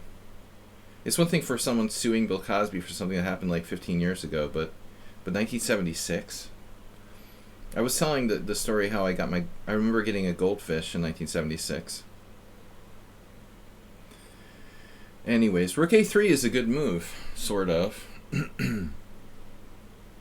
Nice try anyway. It was nice knowing you. No, Cosby is touring. Yeah, I saw that. Or at least I saw an article. I saw something. I'll just make random moves. That's always a bad policy. No, I saw something about Cosby. Maybe.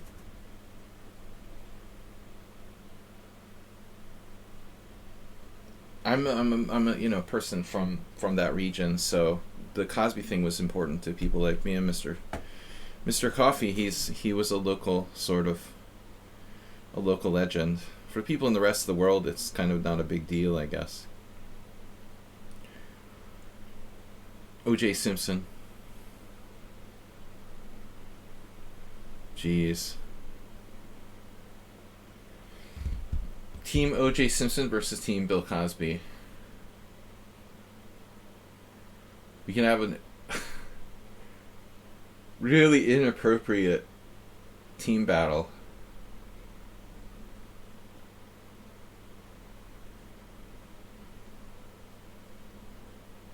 I never cared about O.J. Simpson, to be honest. Alright.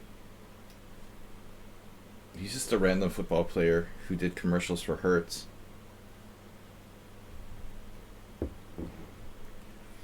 I had like Bill Cosby comedy tapes and on cassette when I was a little kid.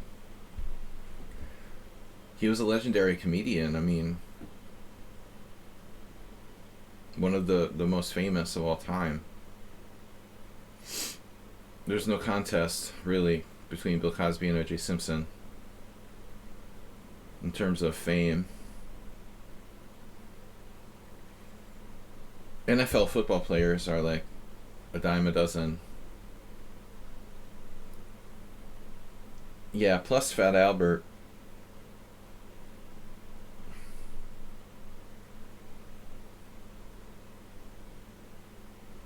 Did you guys hear the story about the football player in Buffalo who had like a heart stoppage and he's in critical condition?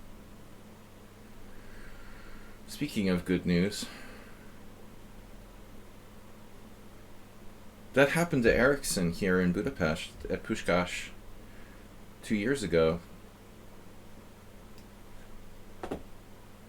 But that was way less bad. The Danish footballer heart stopped too. But they resurrected him like immediately. This guy is still in critical condition. Ericsson is back playing professional football. But you like wonder, like, did it just happen because he was exercising, or was it because he like got hit that he had a heart stoppage? With football, with soccer, it was more clear. It was just the exertion or whatever.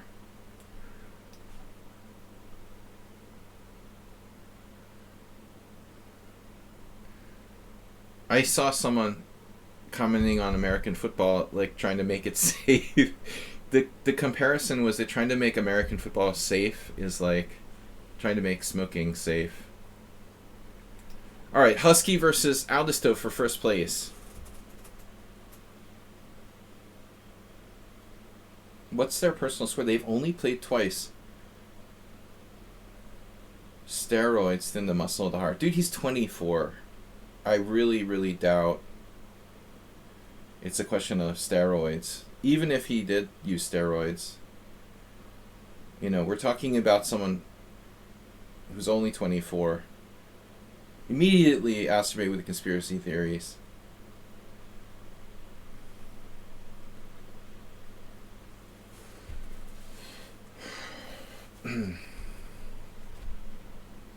Beer thins the muscle of the head. I must have a thin head, man. Alcohol, you mean? Or just beer in particular? Wow, this is a very passive setup. Is that ideal? That's not a good move, is it? Wow. So if King F2, Rook C1, King E2, Rook E8 check, King D2. Does that work? King F2, right?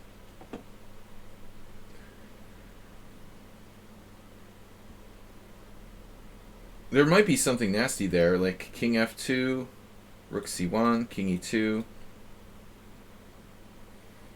Check, King takes D2. Not really.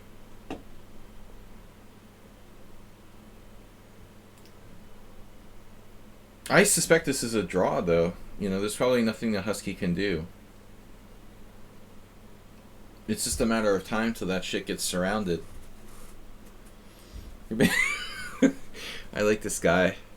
Safar said he's basically transparent from the neck up. I'm not transparent from the waist or from the belly down.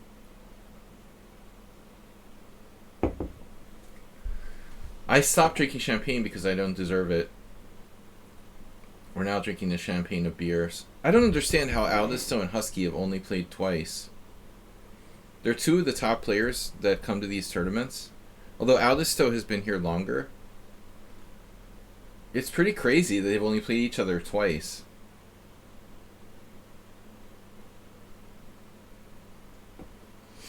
Guys, don't forget to gift a sub. Astrobate with 5 gift subs today leads the way. Who's going to be a gifter to take number 2? Alright guys, I agree a draw on your behalf. No, I don't mind. Play it out. There better not be someone winning this game. By all means, play it out. I like the rest time. Beer, yeah. I mean, beer is good for you.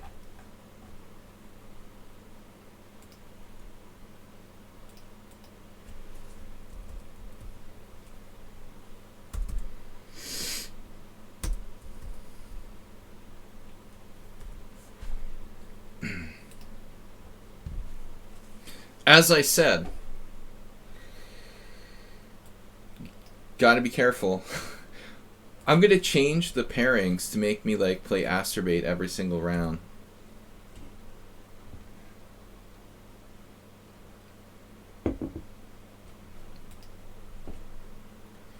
You appear to be inebriated. You haven't seen anything yet. Yeah, sadly I never stream when I'm drunk, which would be really amusing. The famous quote. What is that t-shirt I want to get? I'm trying to remember. What was it?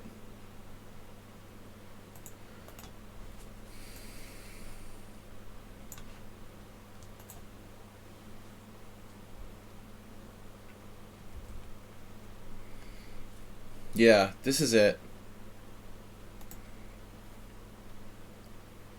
Yeah, it's if you can't handle me at my worst, I don't blame you. Because that shit is bleeping ridiculous. Alright. That's the t-shirt I need.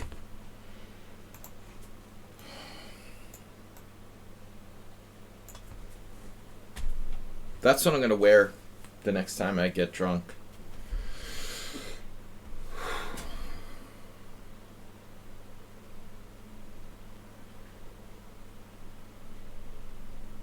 They drew, leaving me a half point behind in the dust with no tie breaks.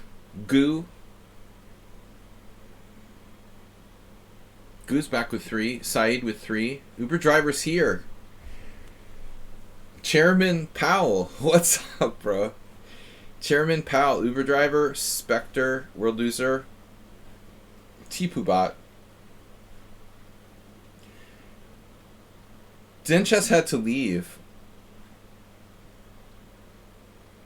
Are you serious? And by the way, Zenchess, check out Zenchess, what he did. Alright, here's Zenchess. Like, he donated 1,500 bits to the stream. I'm appreciating that.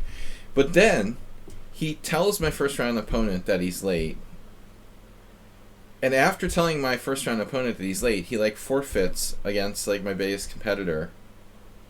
Because he's got to help his dad with the VA website or something. How does that work? You know, seriously, you make sure my opponents know that they're late, but then you like turn around and forfeit against Husky. I don't know, Zen. It's a good thing you donated 1,500 bits, because otherwise I would be a little bit irritated.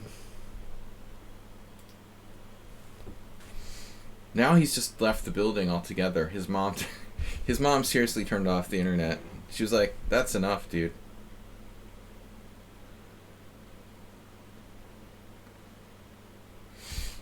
The elephant has left the building. Resident spectator, any accusation should be reserved for the Lichess administrators. They'll get right to it. Make sure you include evidence Make sure you include some evidence with your claim, with your speculative claim. Okay, world loser. Beerientation. I secretly changed the name of the tournament when you guys weren't looking.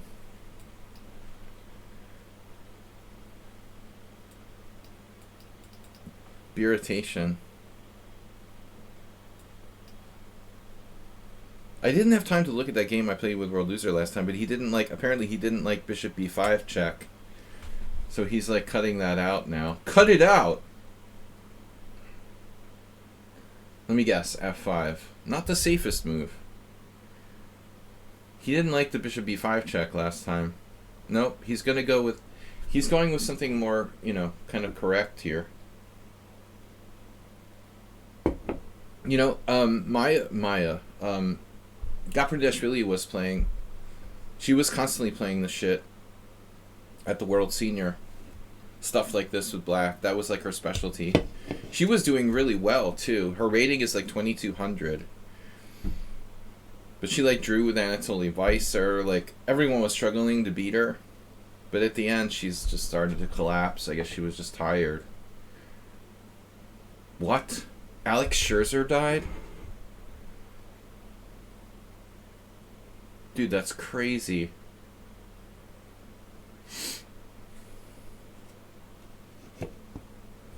What happened? I mean, I don't know him. I haven't seen him in like 15 years. I know him, but I mean, we weren't close or something. And he's been out of the chess scene. He used to live in Budapest. I have some... We shared some interesting experiences regarding Emery Tate, but... Wow, I hadn't heard that, dude.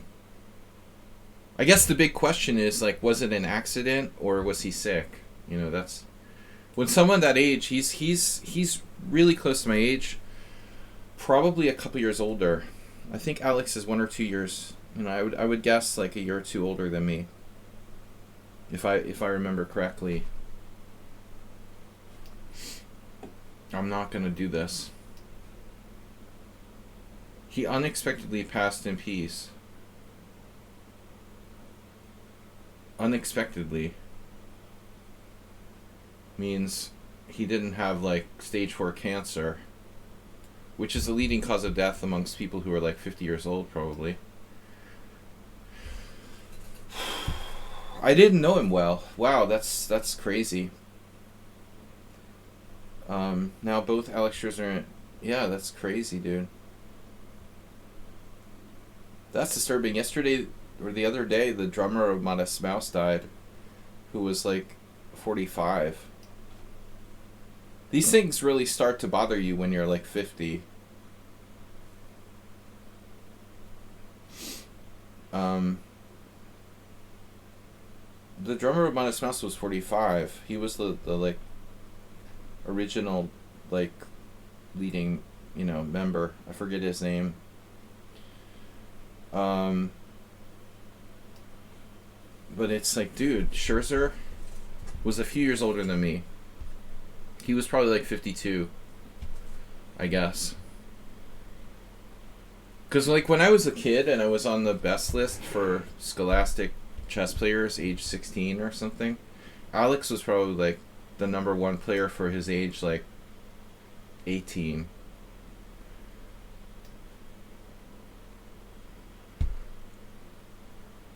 He was extremely talented, but I don't know what his deal was. It was weird. He was like me in the sense that I think he wasn't sure on what he wanted to do, and he ended up taking a really weird path. Like he did chess, then he like went to Providence College, which is a really nothing school. Sorry, no offense to Providence College or whatever. Providence College or Rhode Island College, I don't remember, but he went to kind of some like random college. Maybe it was Rhode Island College. He went to some random college in New England when I was there. He got like his undergrad, and then he just sort of played chess for a while. But the weird part was like a little bit later where he suddenly resurfaced going to he went to medical school here in Budapest. Um, because he was friends with, I guess, Judith Polgar. They're probably the same. Well, actually, he's a little bit older. But he knew the Polgar sisters, and I guess somehow, through chess, he got involved with the idea of going to medical school in Hungary. So he went to medical school in Hungary. He got his medical degree in Hungary. You know, like a lot of people go to, like, these weird Caribbean medical schools and stuff. But it wasn't that common to see someone, wow, okay, get their medical degree in Hungary. Damn, that's crazy. I remember seeing him when he was like just about finishing his medical school here. That's crazy. We played a number of times. We had some good games. He was always stronger than me. But I beat him the last time in a nice game. Finally. I think he was like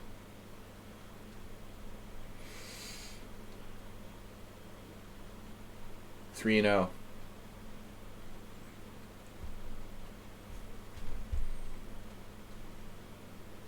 He was 3-0 and then I beat him. There was the scandal, you know, about Alex, which people like to bring up. You know, this is no time to talk about it, but, you know, people will. Alright. Not a scandal, but... anyways. Yeah, and that's weird, man. I don't know where he lived. He was from Maryland originally. And then he went to Rhode Island, and he moved to Budapest. He was like a forerunner here for me, man. I mean, he's probably one of the reasons why I came to Hungary. You know, people like him who were here before me. There weren't too many people here before me from Western chess players, you know. I mean, Alex is one of the first Americans. Oh, Wiki says he died a month ago. That's crazy. Why would I never have heard of it? That's really weird.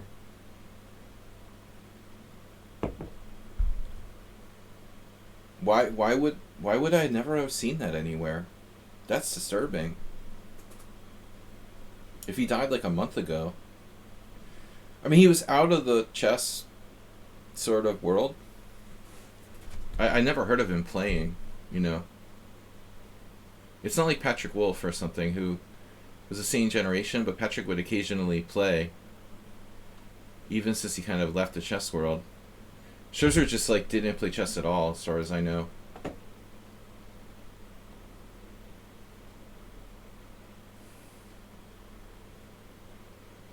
It's all or nothing, I guess.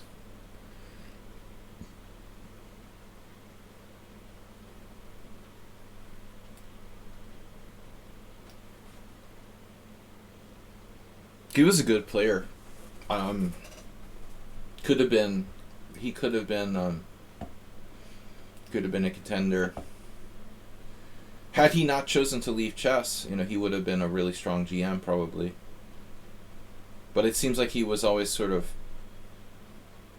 stuck between being serious about chess or not.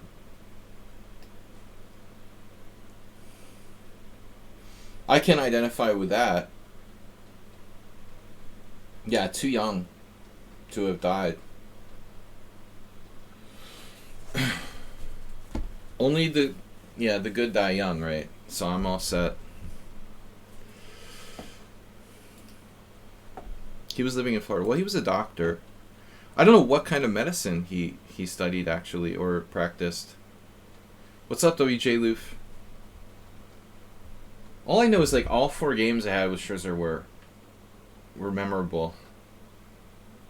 I can name them, like, one by one.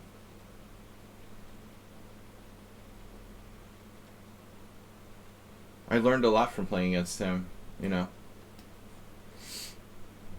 Players like that.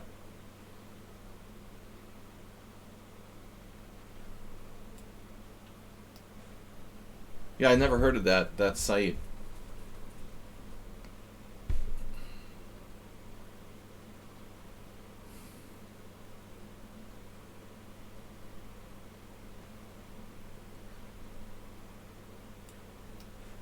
I'm not going to give you that bullshit with C4.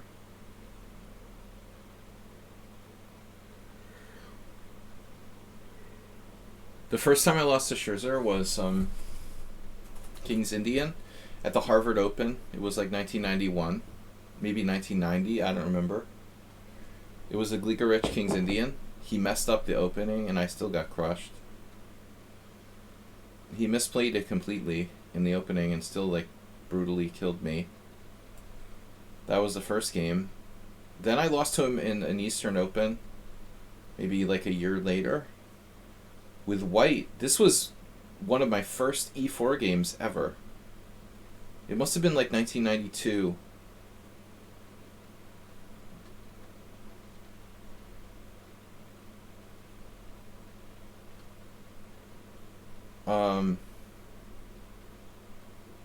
One of my first ever E4 games. I remember I played Kurdo first, then a game with Waitskin.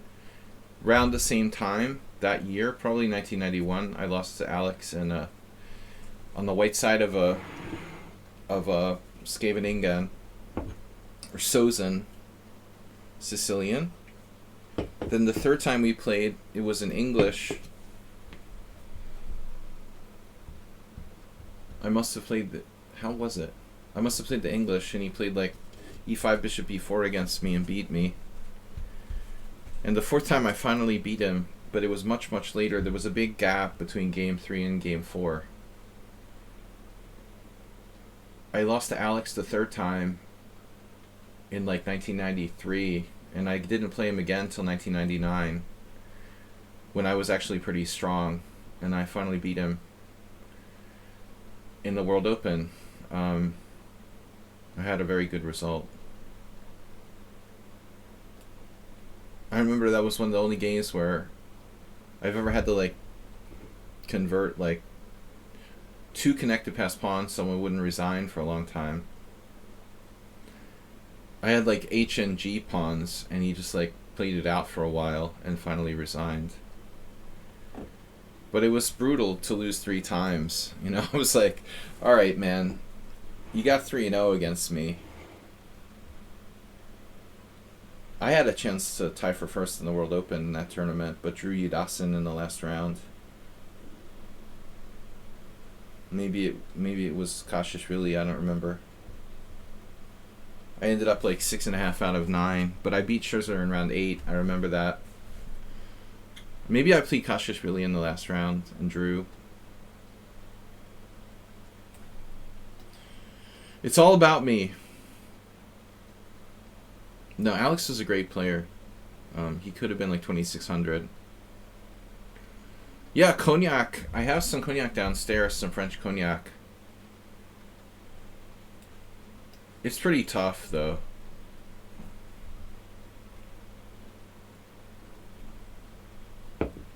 Not a light drink. So he was Doctors Without Borders. Interesting. So it's not clear what kind of medicine he practiced.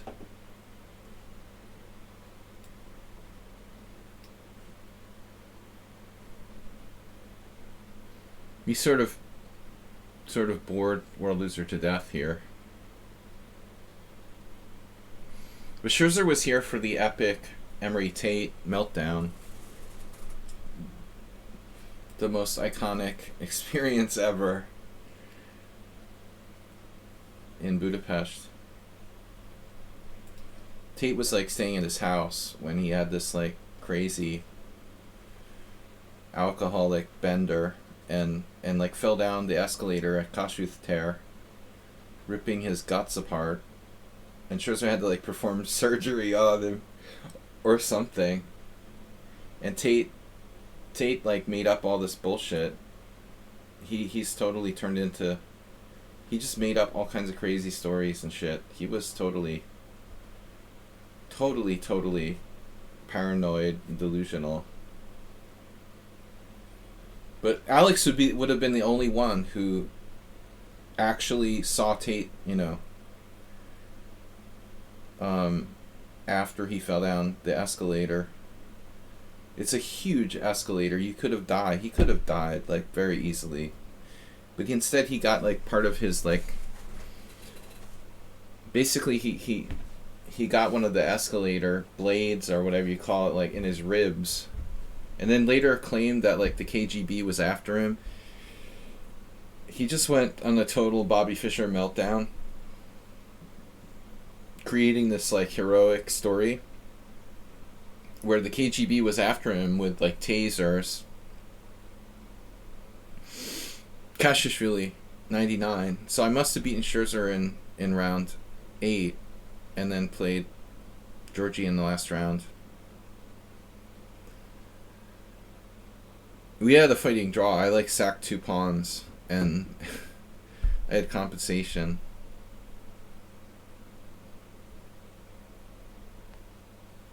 No, Tate just drank a lot of vodka.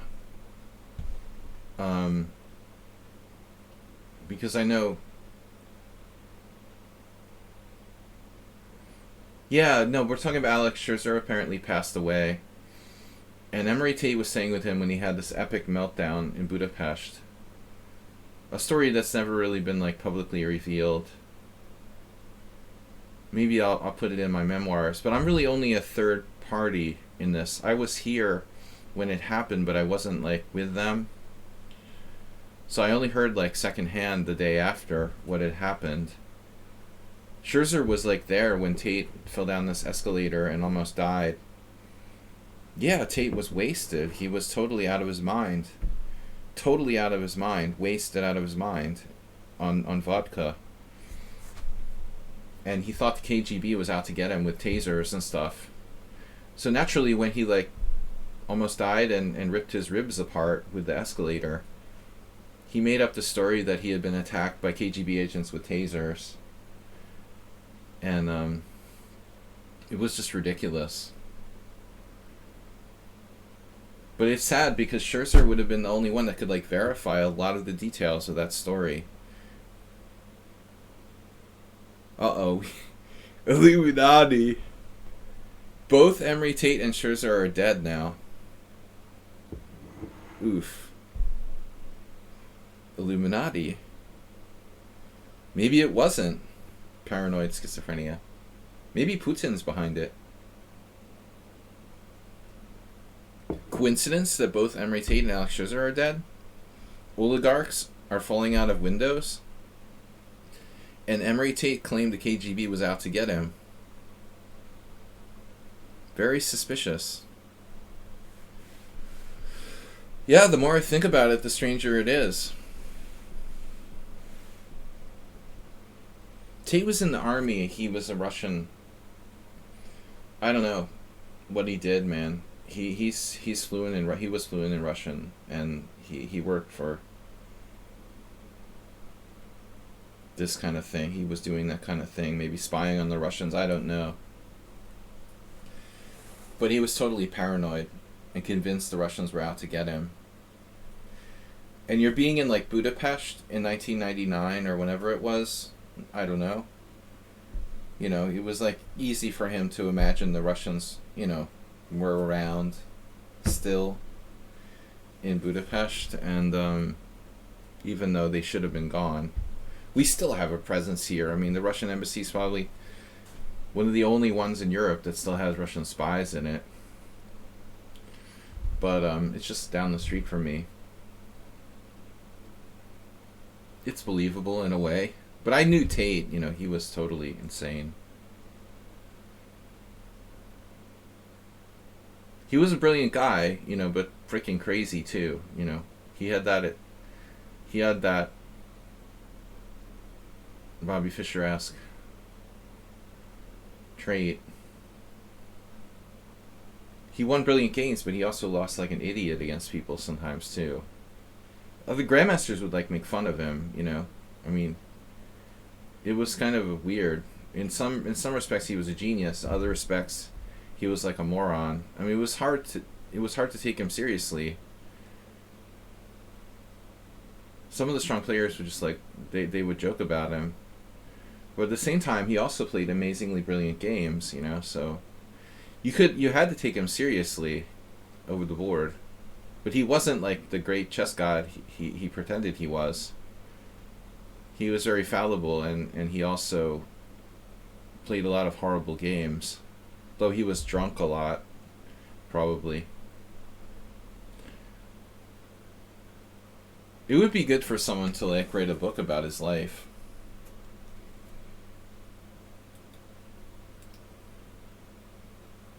WJ Lou says, what? Can't it be both? Exactly. It's a Nirvana song. Just because you're paranoid doesn't mean they're out to get you. They're not out to get you. Of course they were out to get him.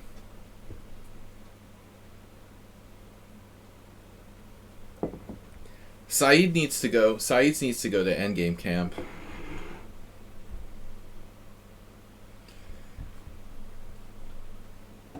Yeah, maybe Karpov could explain a lot. Tate had an accident on the escalator. It was all the KGB's fault. That like bottle and a half of vodka he drank had nothing to do with it.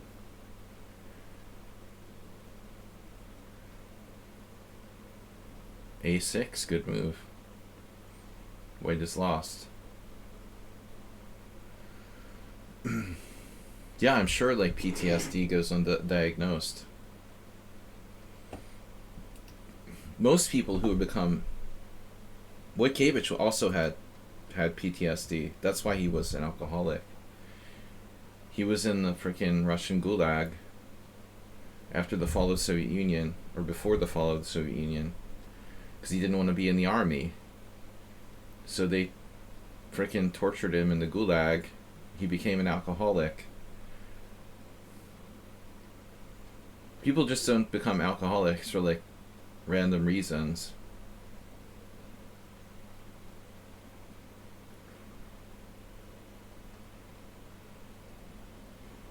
Poor Saeeds. As I slur my words. But I've got some good stories, I'm one of the last living people who... That's kind of scary. I'm one of the last living people with insight into the Emery Tate incident. Did you hear that? Vladimir?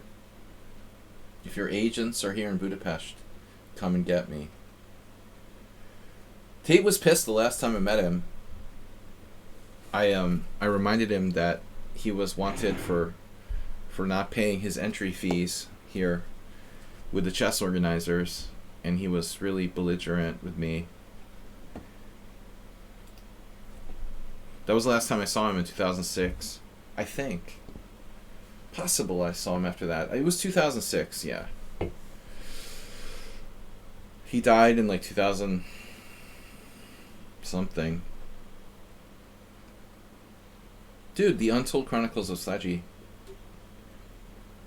There's the Magnus Carlsen incident. I have a lot of good anecdotes, but I'm not gonna like, I want some good money for that book.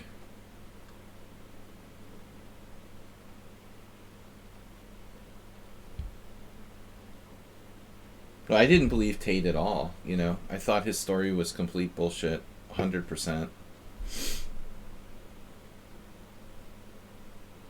He was like embellishing all the time. He was like George Santos from the House of Representatives, man. His story would like change every single time you talked to him. There were like new details invented about how the KGB was out to get him with the freaking...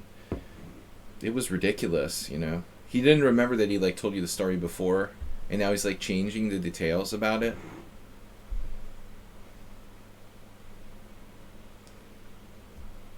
He was really pissed at me for reminding him about owing money. This is the first time he was ever really angry with me. It was the last time I saw him. He was not happy.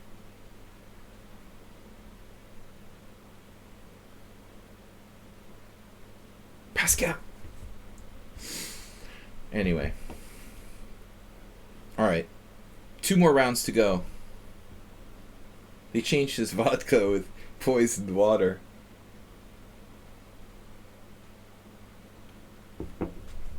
It was Tate who got me drinking Long Island iced tea at some point.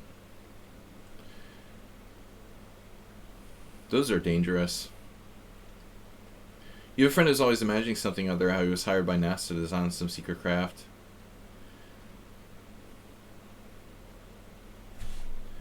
No, I mean, Emery was a brilliant player in a lot of respects, but I don't know, man. Smoking too much weed, PTSD.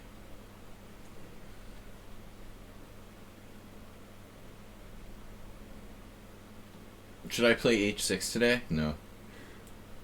No.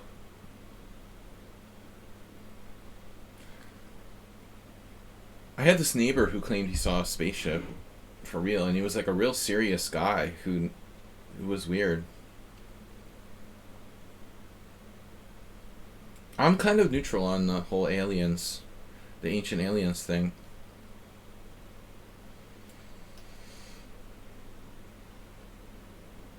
I'm not going to say like aliens don't exist, but I'm not going to say they do exist either. I mean, I've seen no evidence for one or the other. It's like, does God exist? Well, I'll let you know when I'm dead.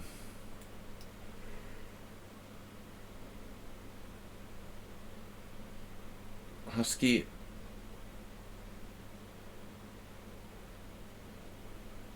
I tricked myself. You know, I used to play B6 here all the time, and I like forgot. Because I'm out of this repertoire. I haven't been playing this repertoire for ages. We'll go with the SLADGIE variation.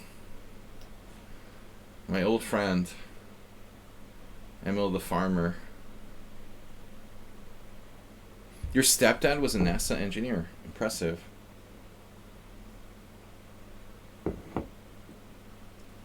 As far as I know, knight f3 is not a move. Congratulations.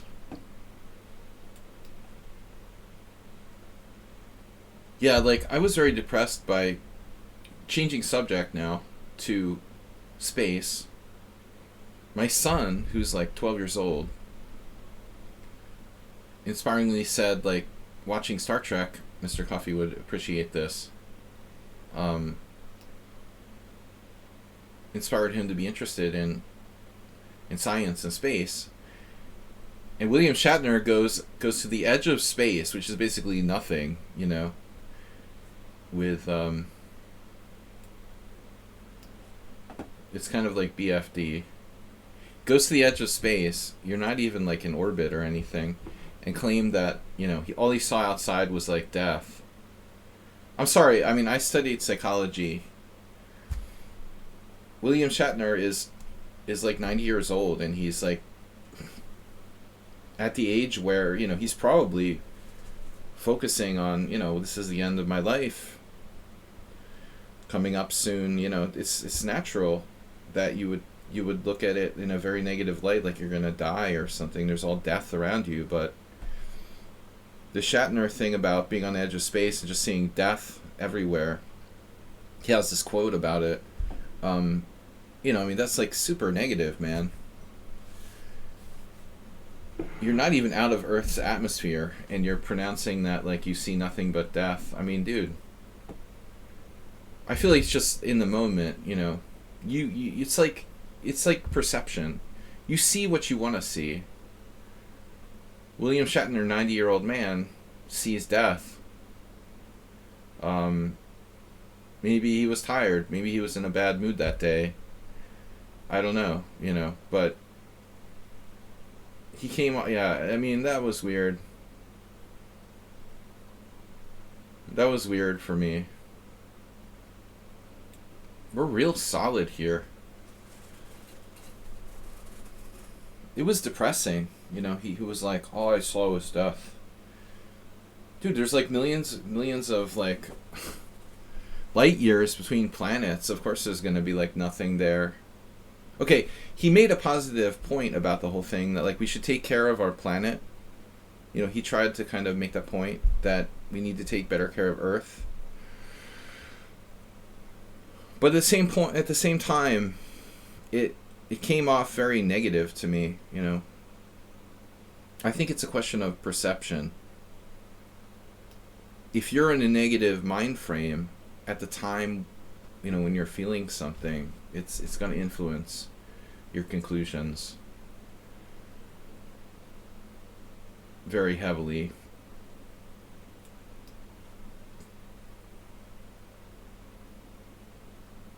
Negative Shatner. Does your son play chess? He knows how to play. I don't play with him regularly. I just never believed in forcing kids to do what you want them to do. I mean, nobody ever forced me. I'm not saying I have to force them. I offered them to play. I don't try to force it on them. There are various levels of forcing people to do stuff. You can do so directly or indirectly. But chess was always my choice. I was not, my parents didn't know anything about chess. So I never felt like anyone else influenced me.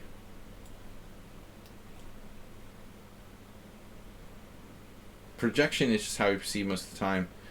No, but I mean, it's totally dependent on your mood and stuff. So far. My perception in one moment, if I have a hangover or I'm tired, is totally different from another day when I have a totally different outlook on the world. If you send me to Space William Shatner on Tuesday and I'm tired and have a hangover, I'm going to have a much different experience than, maybe on Wednesday when I feel good and I have this really positive outlook. I feel like it's very subjective, your perception, depending on your mood and other factors at the moment,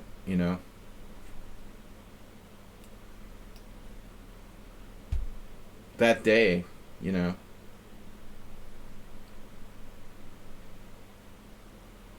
Some days I'm really irritated with everything. Other days, nothing bothers me.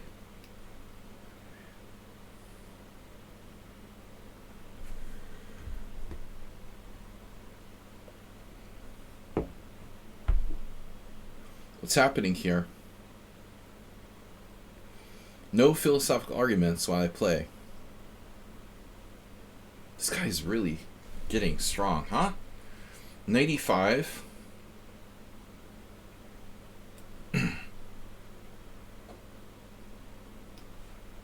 Interesting. Staffvargan, wow. Staffvargan's here. 200 bits. 200 bits. Coffee money. Or beer money. I missed your Stonewall. Stonewall Vargan.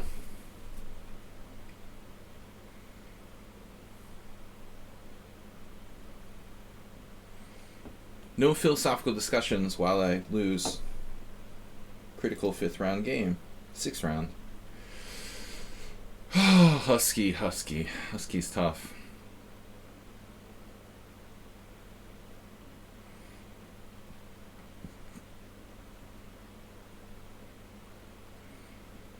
Well, arguing on the internet about stuff is hopeless. It's really hard to get context. That's why I never go to forums and whatnot.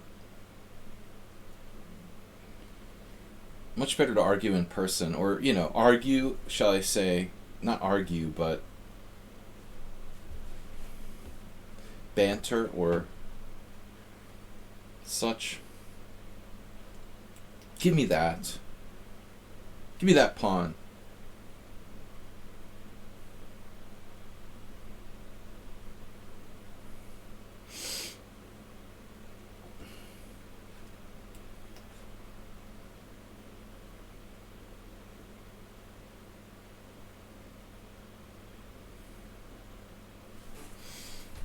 A5. That's a great move. Or it's a sucky move. Asterbait gifted tier 1 sub to World Loser. Very generous.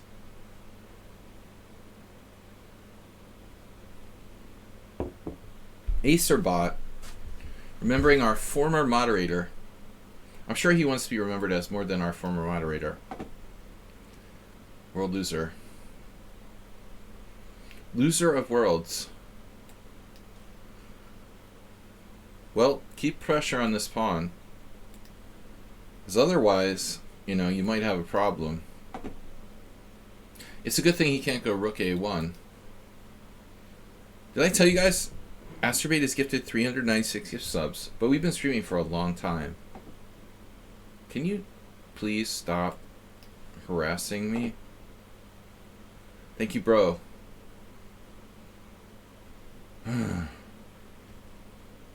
I see what you're doing there, as they say. It would be interesting to play like rook takes c6 and see if black can hold as a fortress. You know, to play for the fortress draw. But I really like ops-colored bishops.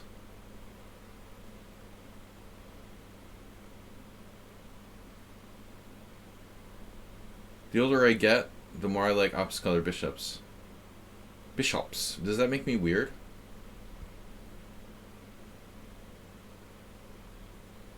Oh, he's trying to play rook a2. Check him out.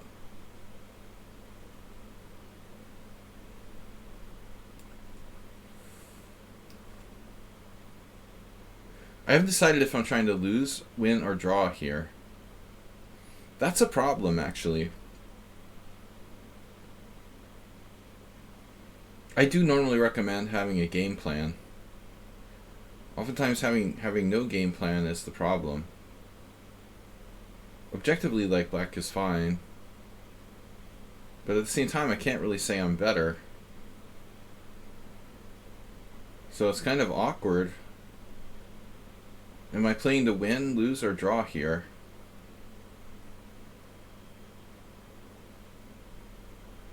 Check and queen a3.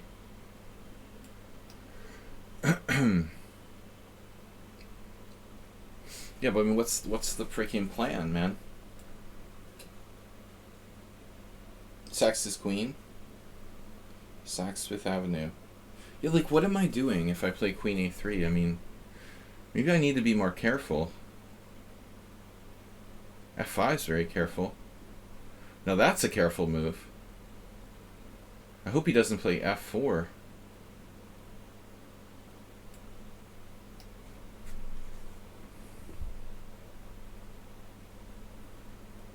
I dare you to play f4.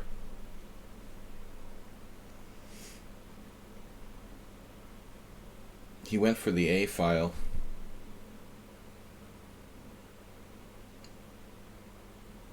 Logical. So what are you doing on the A file? What are you doing over there?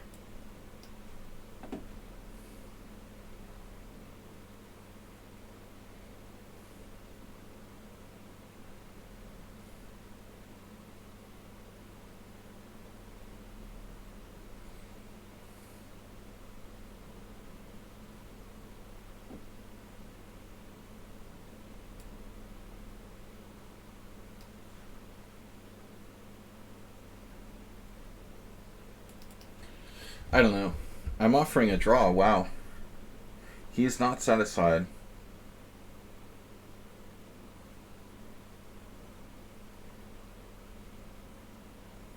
Rook d4?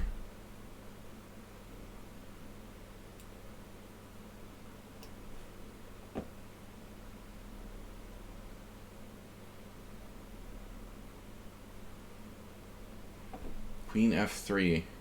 So what's the threat? Feels like a threat.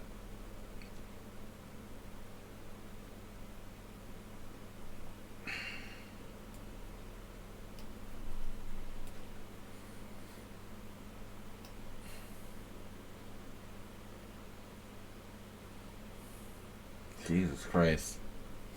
You are a sick individual, man.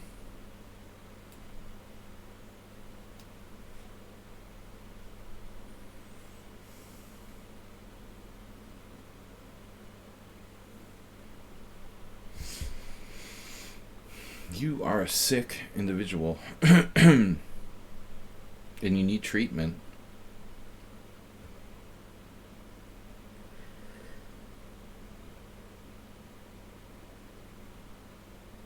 psychotically trying to beat me. Alright. I offered a draw. What's the tournament standings? I gave up trying to win. My only chance to win is if he pushes too hard. I realize that. White has a fortress. Sort of fortress.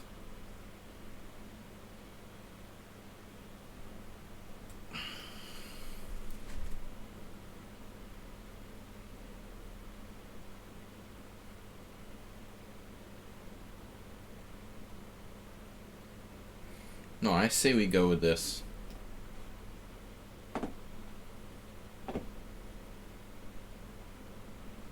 Wow.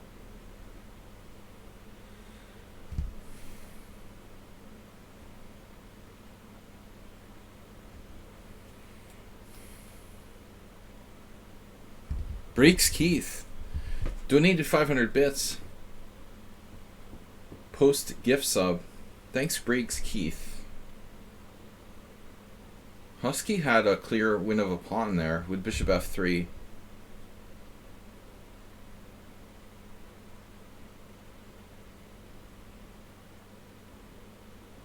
Rook.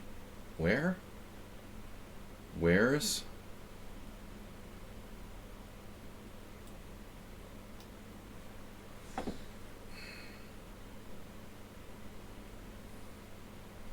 This should be a draw.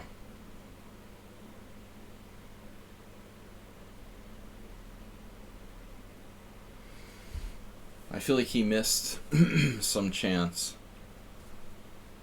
Perhaps. Objectively to play for a win.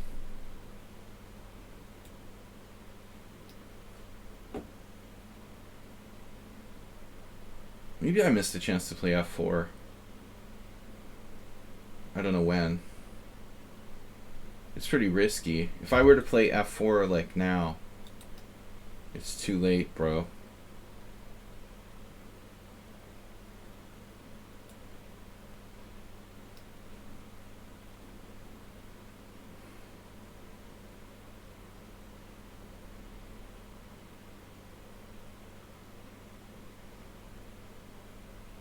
Thanks for the donation of 500 bits. Okay, I host these tournaments once a week. The goal is to play some good chess. It's that simple. Better chess than you would get in a blitz or bullet type of arena. I think you had a clear pawn win, no? Instead of rook d7, you're winning a pawn with bishop f3.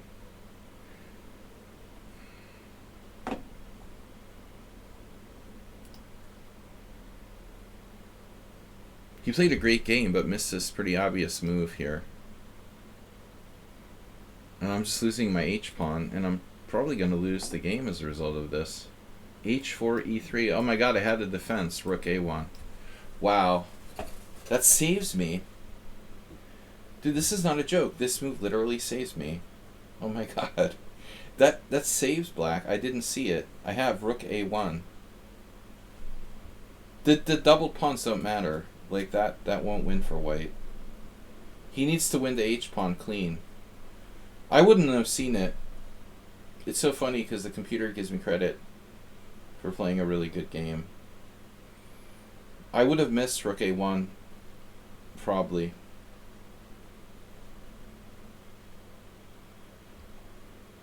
Yeah. Wow. Black holds. Rook a6, I can't take. This pawn doesn't matter, to make a long story short. So how do I hold my b-pawn? I have to play, like... Wow, I have threats against his king. Oh my god.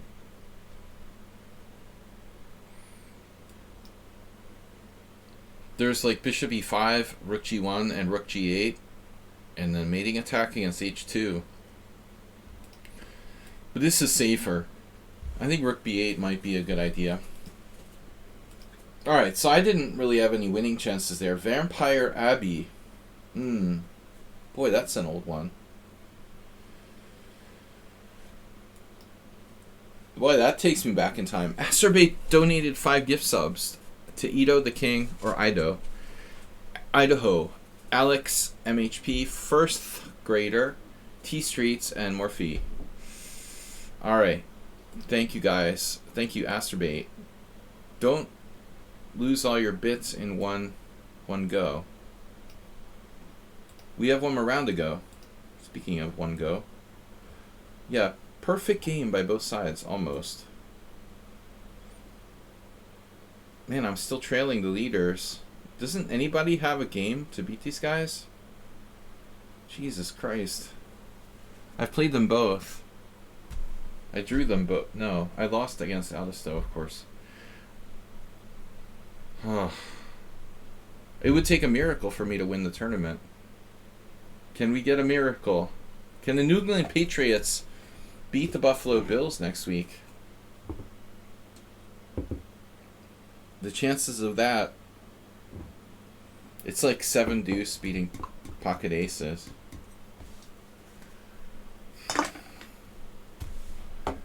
Alright. A little bit higher, maybe. Husky Aldisto. Sparkle Horse. Away at Buffalo. 538 had the odds at like 81% Buffalo. That almost feels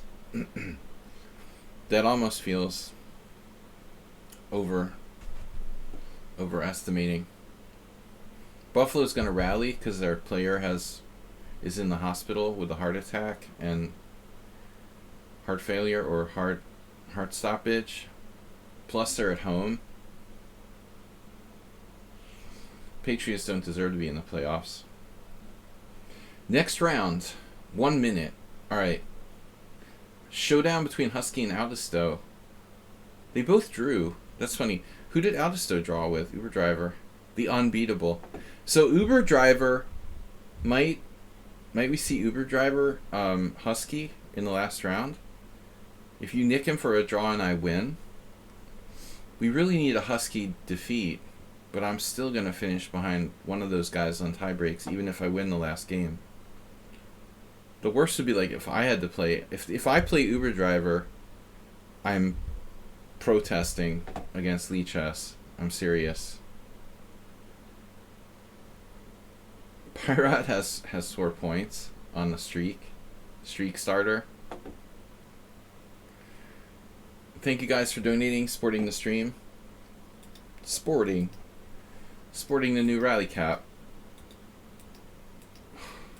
Alright, can you just stop that, please? My window is doing something weird. Sorry.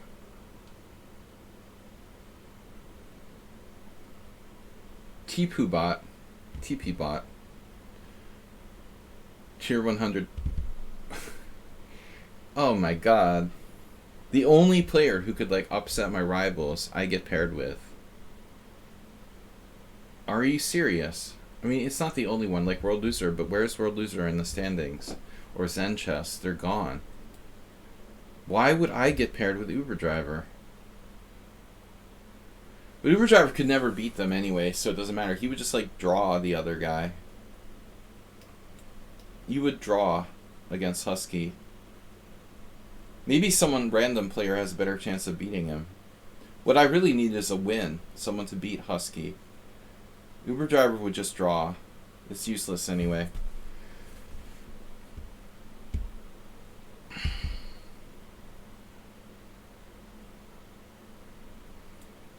Ubiferous.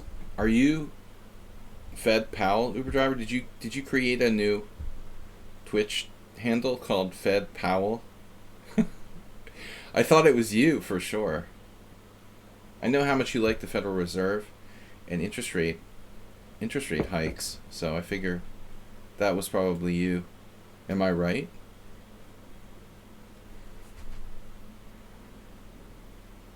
Mr. Coffee thought it was Bob.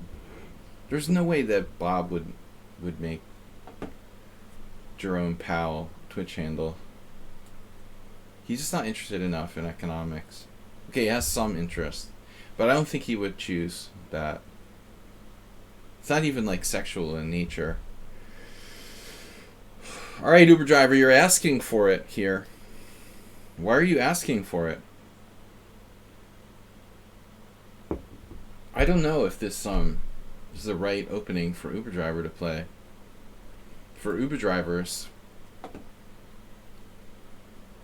I know this is a good opening in general, to the point where I hate stockfish. If this is good for black, then why does it make sense to play e6 and like d takes c4? It seems inherently like illogical. How does it make sense to like support your center and then trade it off? You know, there's something very wrong about that. e6 followed by d takes c4. I'm going to reinforce my center and then take on c4. How does that make sense? How is that mathematically correct? You know, can somebody explain that to me?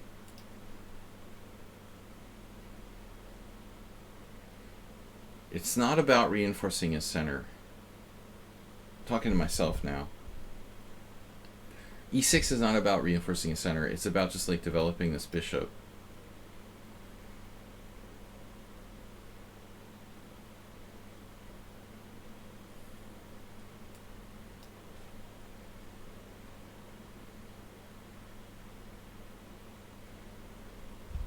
Gina Rook with a... Wow, what is that? Cheer 1K. Oh, you reached the Cheer 1K. She donated 100 bits and reached Cheer 1K with that donation. You probably went over by 50.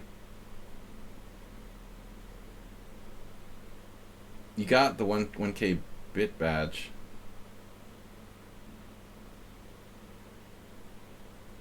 Can this transpose to like a other variation?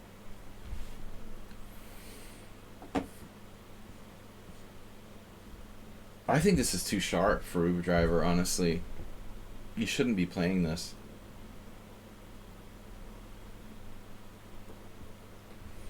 Uber should stick with solid. Unless you have like Zoltan Ribley's private analysis from ChessBase or something. I mean, Ribley's not, you know, he's not inherently sharp. Although, I mean, I don't know. He basically plays a sharp opening for a draw. It's kind of weird. Ribley plays this. He always played a lot and like a huge expert. It's weird though. Like you're playing a sharp opening to get a draw. It's like not conventional methodology. I'm gonna play a very sharp line so I can get a draw.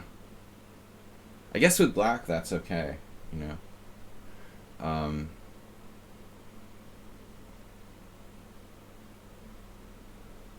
He's getting psyched out and using a lot of time. But I'm out of book here.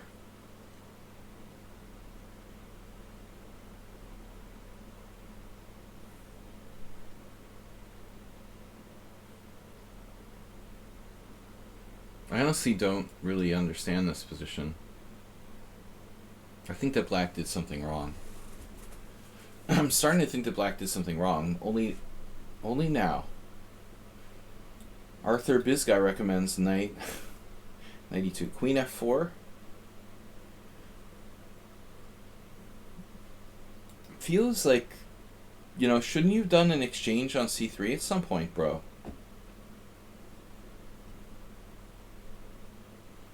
I like when I get paired with... You think black is doing fine? I don't think so. I think that bishop is pinning nothing.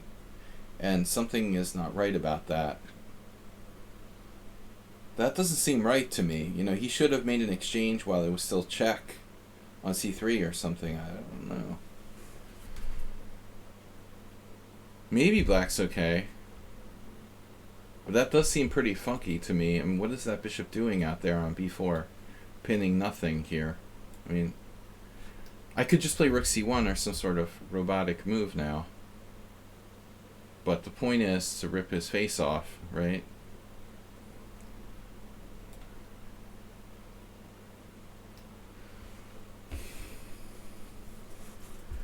In a non-violent way.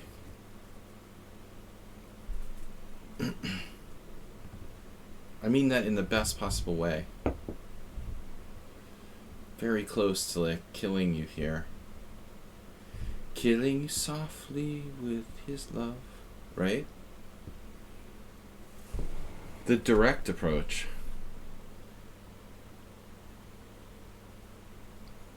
Gambit style. Mr. Coffee, what about the Gangnam style? Are you still down with Gangnam style? Blockade.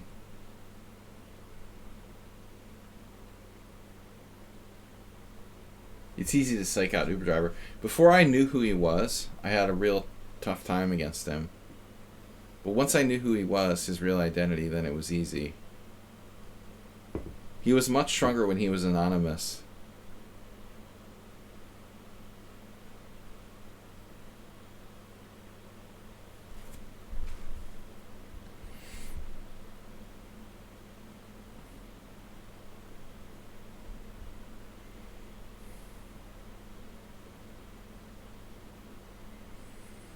What are the chances of like both Husky and Aldisto losing to random opponents in the last round? Wow, knight d7. That's a little bit surprising and disturbing. I missed this move entirely. Not happy about that, boys and girls.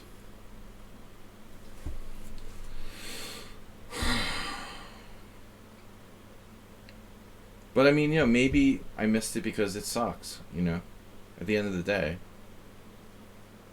Why did I not consider 97? Because it's inferior. There is that side of it.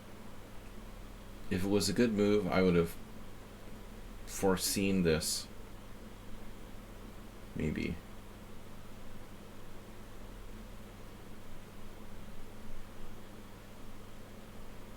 Okay. A3-ish.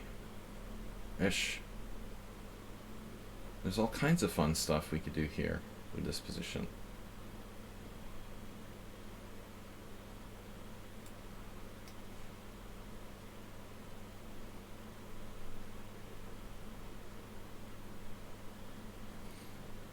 Are you going to develop your queen side? No? He's going very, very solid now, I guess.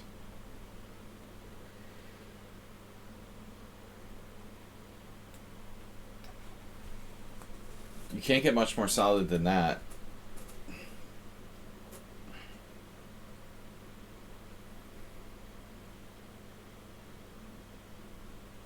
Ridiculously solid for black.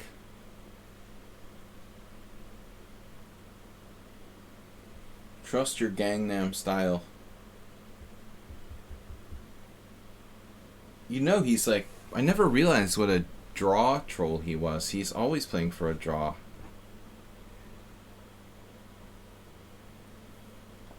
We should get him a match against Yevgeny Romanov. They'd be perfect for each other. Romanov, who thinks everyone is playing for a draw, against like Uber driver, who literally is playing for a draw every single game. You should go to hell together. It's a perfect match. You know, you guys just play chess till eternity. One who's accusing the other guy. Nefedov's pretty bad. Yeah.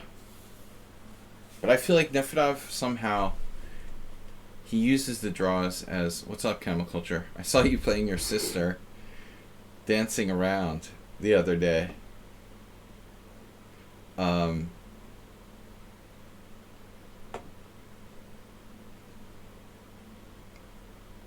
I saw your sister's stream where you guys were like dancing images or whatever. That was pretty funny.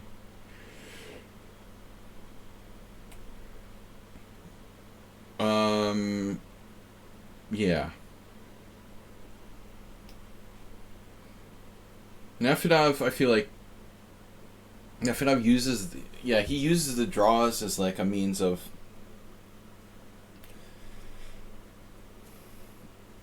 trying to provoke the opponent and piss them off. And he'll accept the draws, but he doesn't truly love the draws as much as Uber Driver loves draws. He lives for draws. Nefedov secretly wants to win, you know, but Uber Driver is like genuinely wants a draw every single game. I didn't know that about him when I knew him in real life. So he's like fundamentally different from Nefedov. The time has come to take with the knight, I think. All along I was never going to do this, but I think Asterbait would play bishop b1. You know you would play bishop b1 here. Okay, we should consider it, actually. It's not that stupid.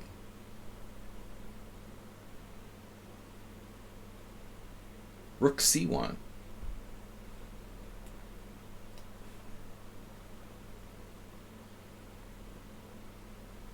I gave away my bishop b1 trick.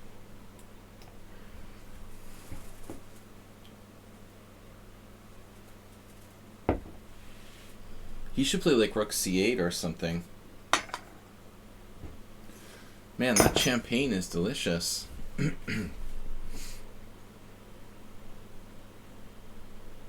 Now what do I do? Oh, that move. Jesus.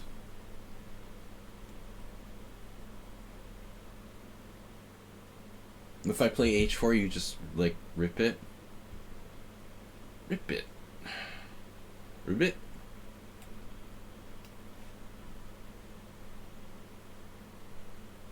Sick puppy. Super driver. From the Nefedov school, definitely.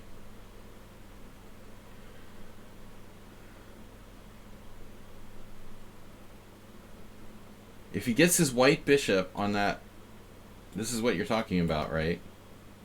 It's gonna be difficult. I agree.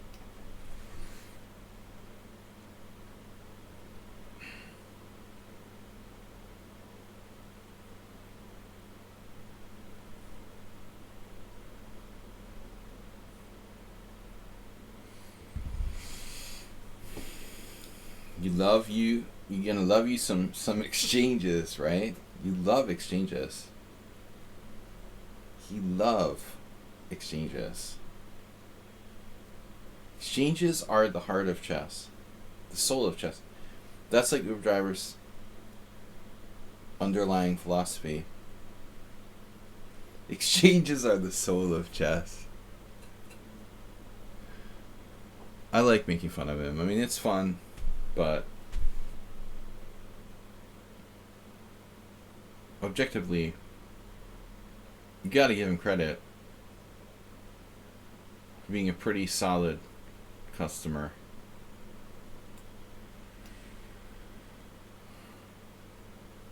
Slowly sucking the life out of the game with style.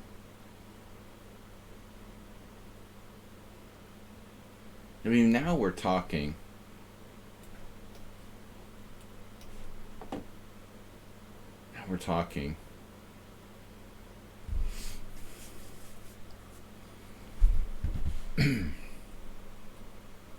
Invasion, you say? In my C2? No. Alright. We got a 2-to-1 time advantage, slight edge.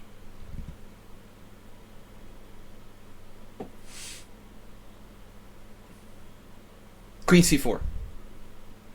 Queen C4. Queen C5.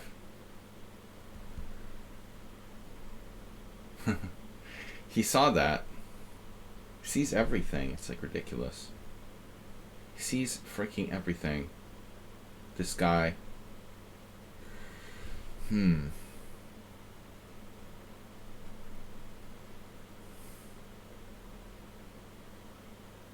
I've told you guys before on the stream, the John Fedorovich quote, think a lot, think about all you got. That's all I've got here. Of course, if you believe that draws are the soul of chess, bishop c5 is like, it's a no-brainer basically. Why was I okay with that, you know?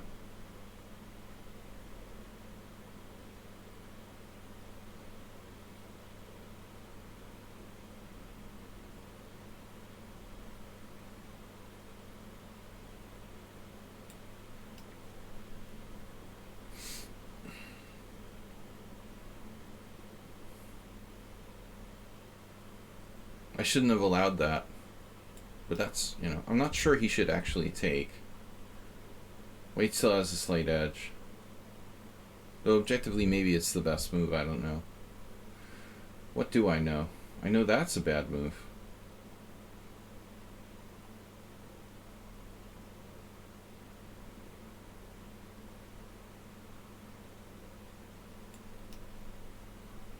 Passive. The passive masters. You can ask Brian Wall. He loves to talk about this. Camel culture. Joel Johnson came up with names for all different masters from New England. Brian would talk about the passive master. Hal Terry. Uber Driver versus Hal Terry. Dude, that would be a blowout battle. Probably Uber Driver's stronger now. You need a time machine. Uber Driver needs a time machine. Who doesn't? Wait, what? I was just kidding about that move.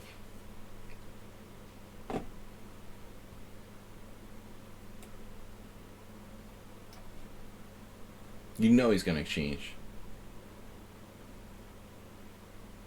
He goes into cardiac arrest if he doesn't exchange something when there's a possibility of exchanging it.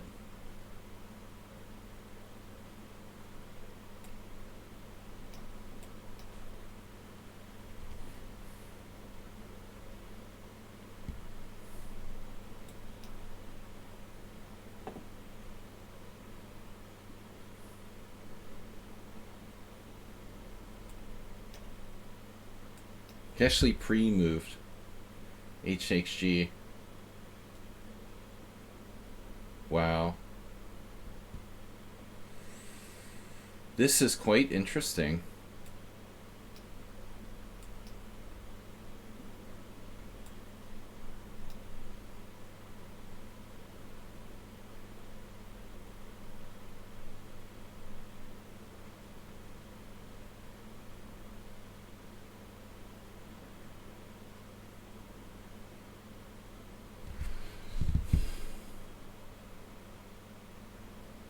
What is that? What did you do, Asterbate? What was that? Oh my god.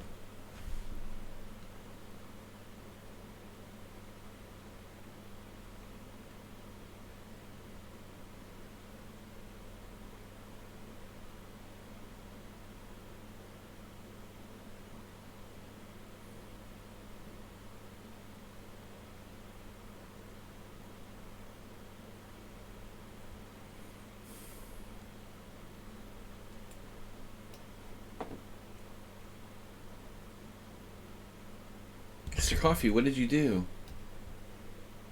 You deleted Asterbate?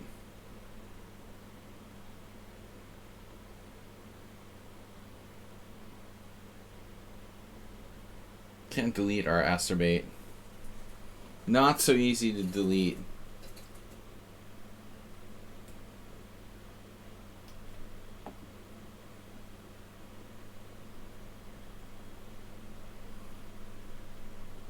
What's happening here?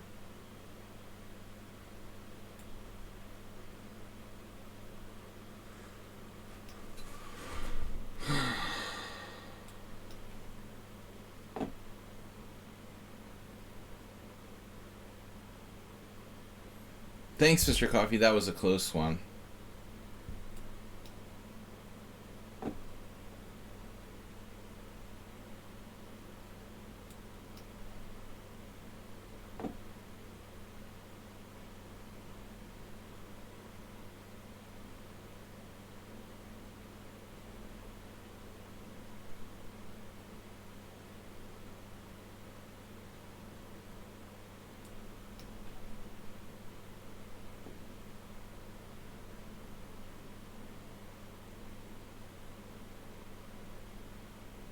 What?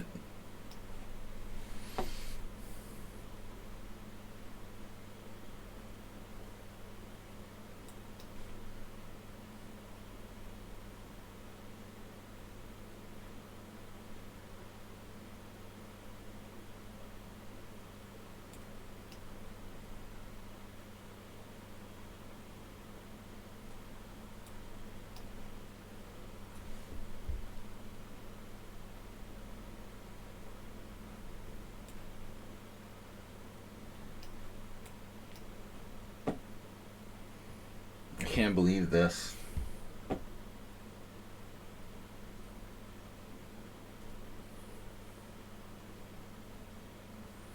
Uber Driver has never been 2286 in Rapid before. There's no way he's been over 2300.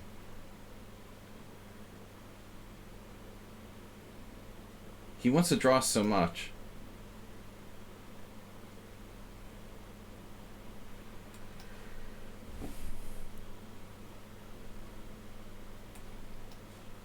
You've been playing a lot of bullet chess, no? He must have a separate account for the bullet. 28,000 blitz games, dude. That's sick. Wow. That is a sick amount of blitz games.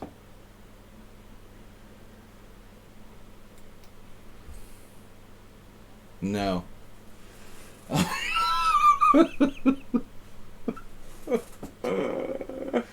Oh no. I knew I shouldn't take the draw. See, that's what happens when you play for a draw.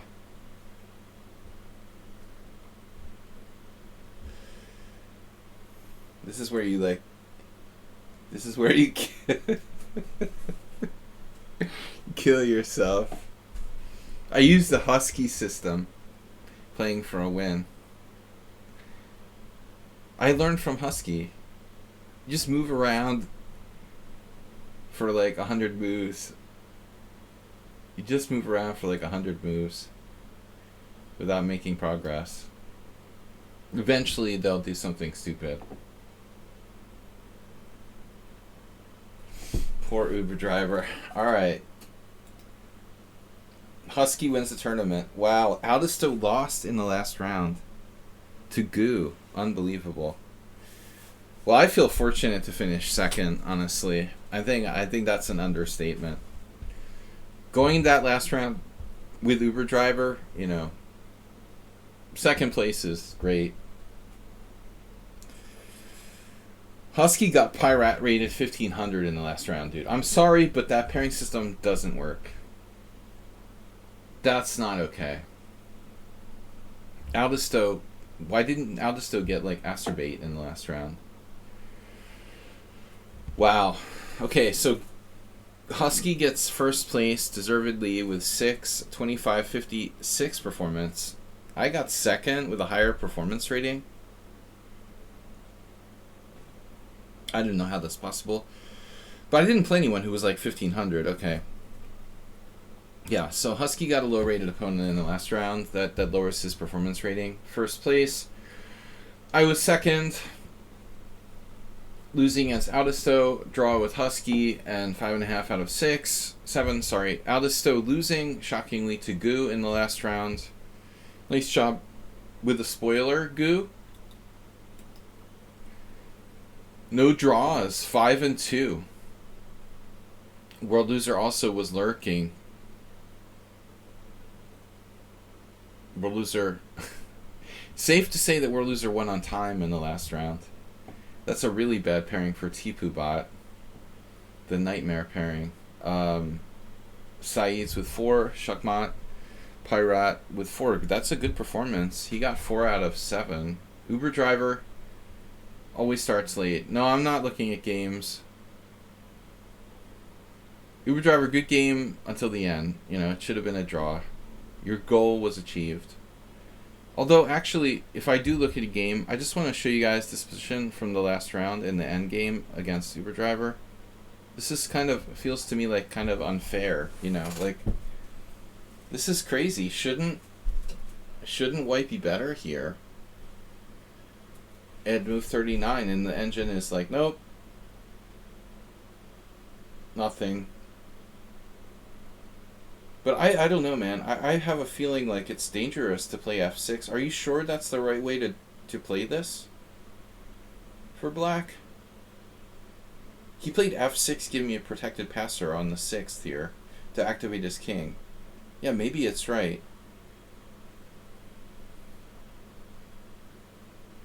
I'm not sure. I mean, I think my pawns are fairly weak. And if you do like an active defense, maybe rook h8, you have like a billion checks. I would think that's safer than playing f6.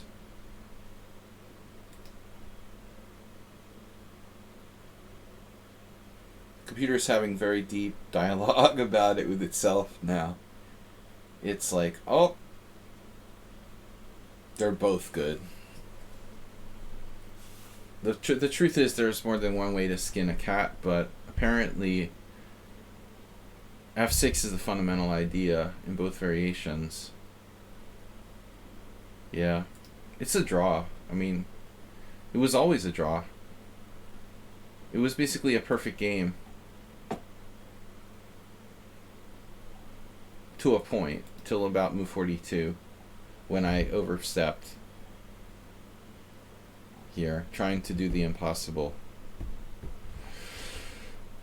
Alright, guys. Well, if you have an interesting game, submit it for a Thursday stream. We're going to be back tomorrow morning with Weird Wednesday. Thanks, everyone, for playing. Congratulations to Husky. Great job. Very impressive. 6 out of 7. Undefeated. I got kind of slimy and lucky there to finish second. Out of Stowe.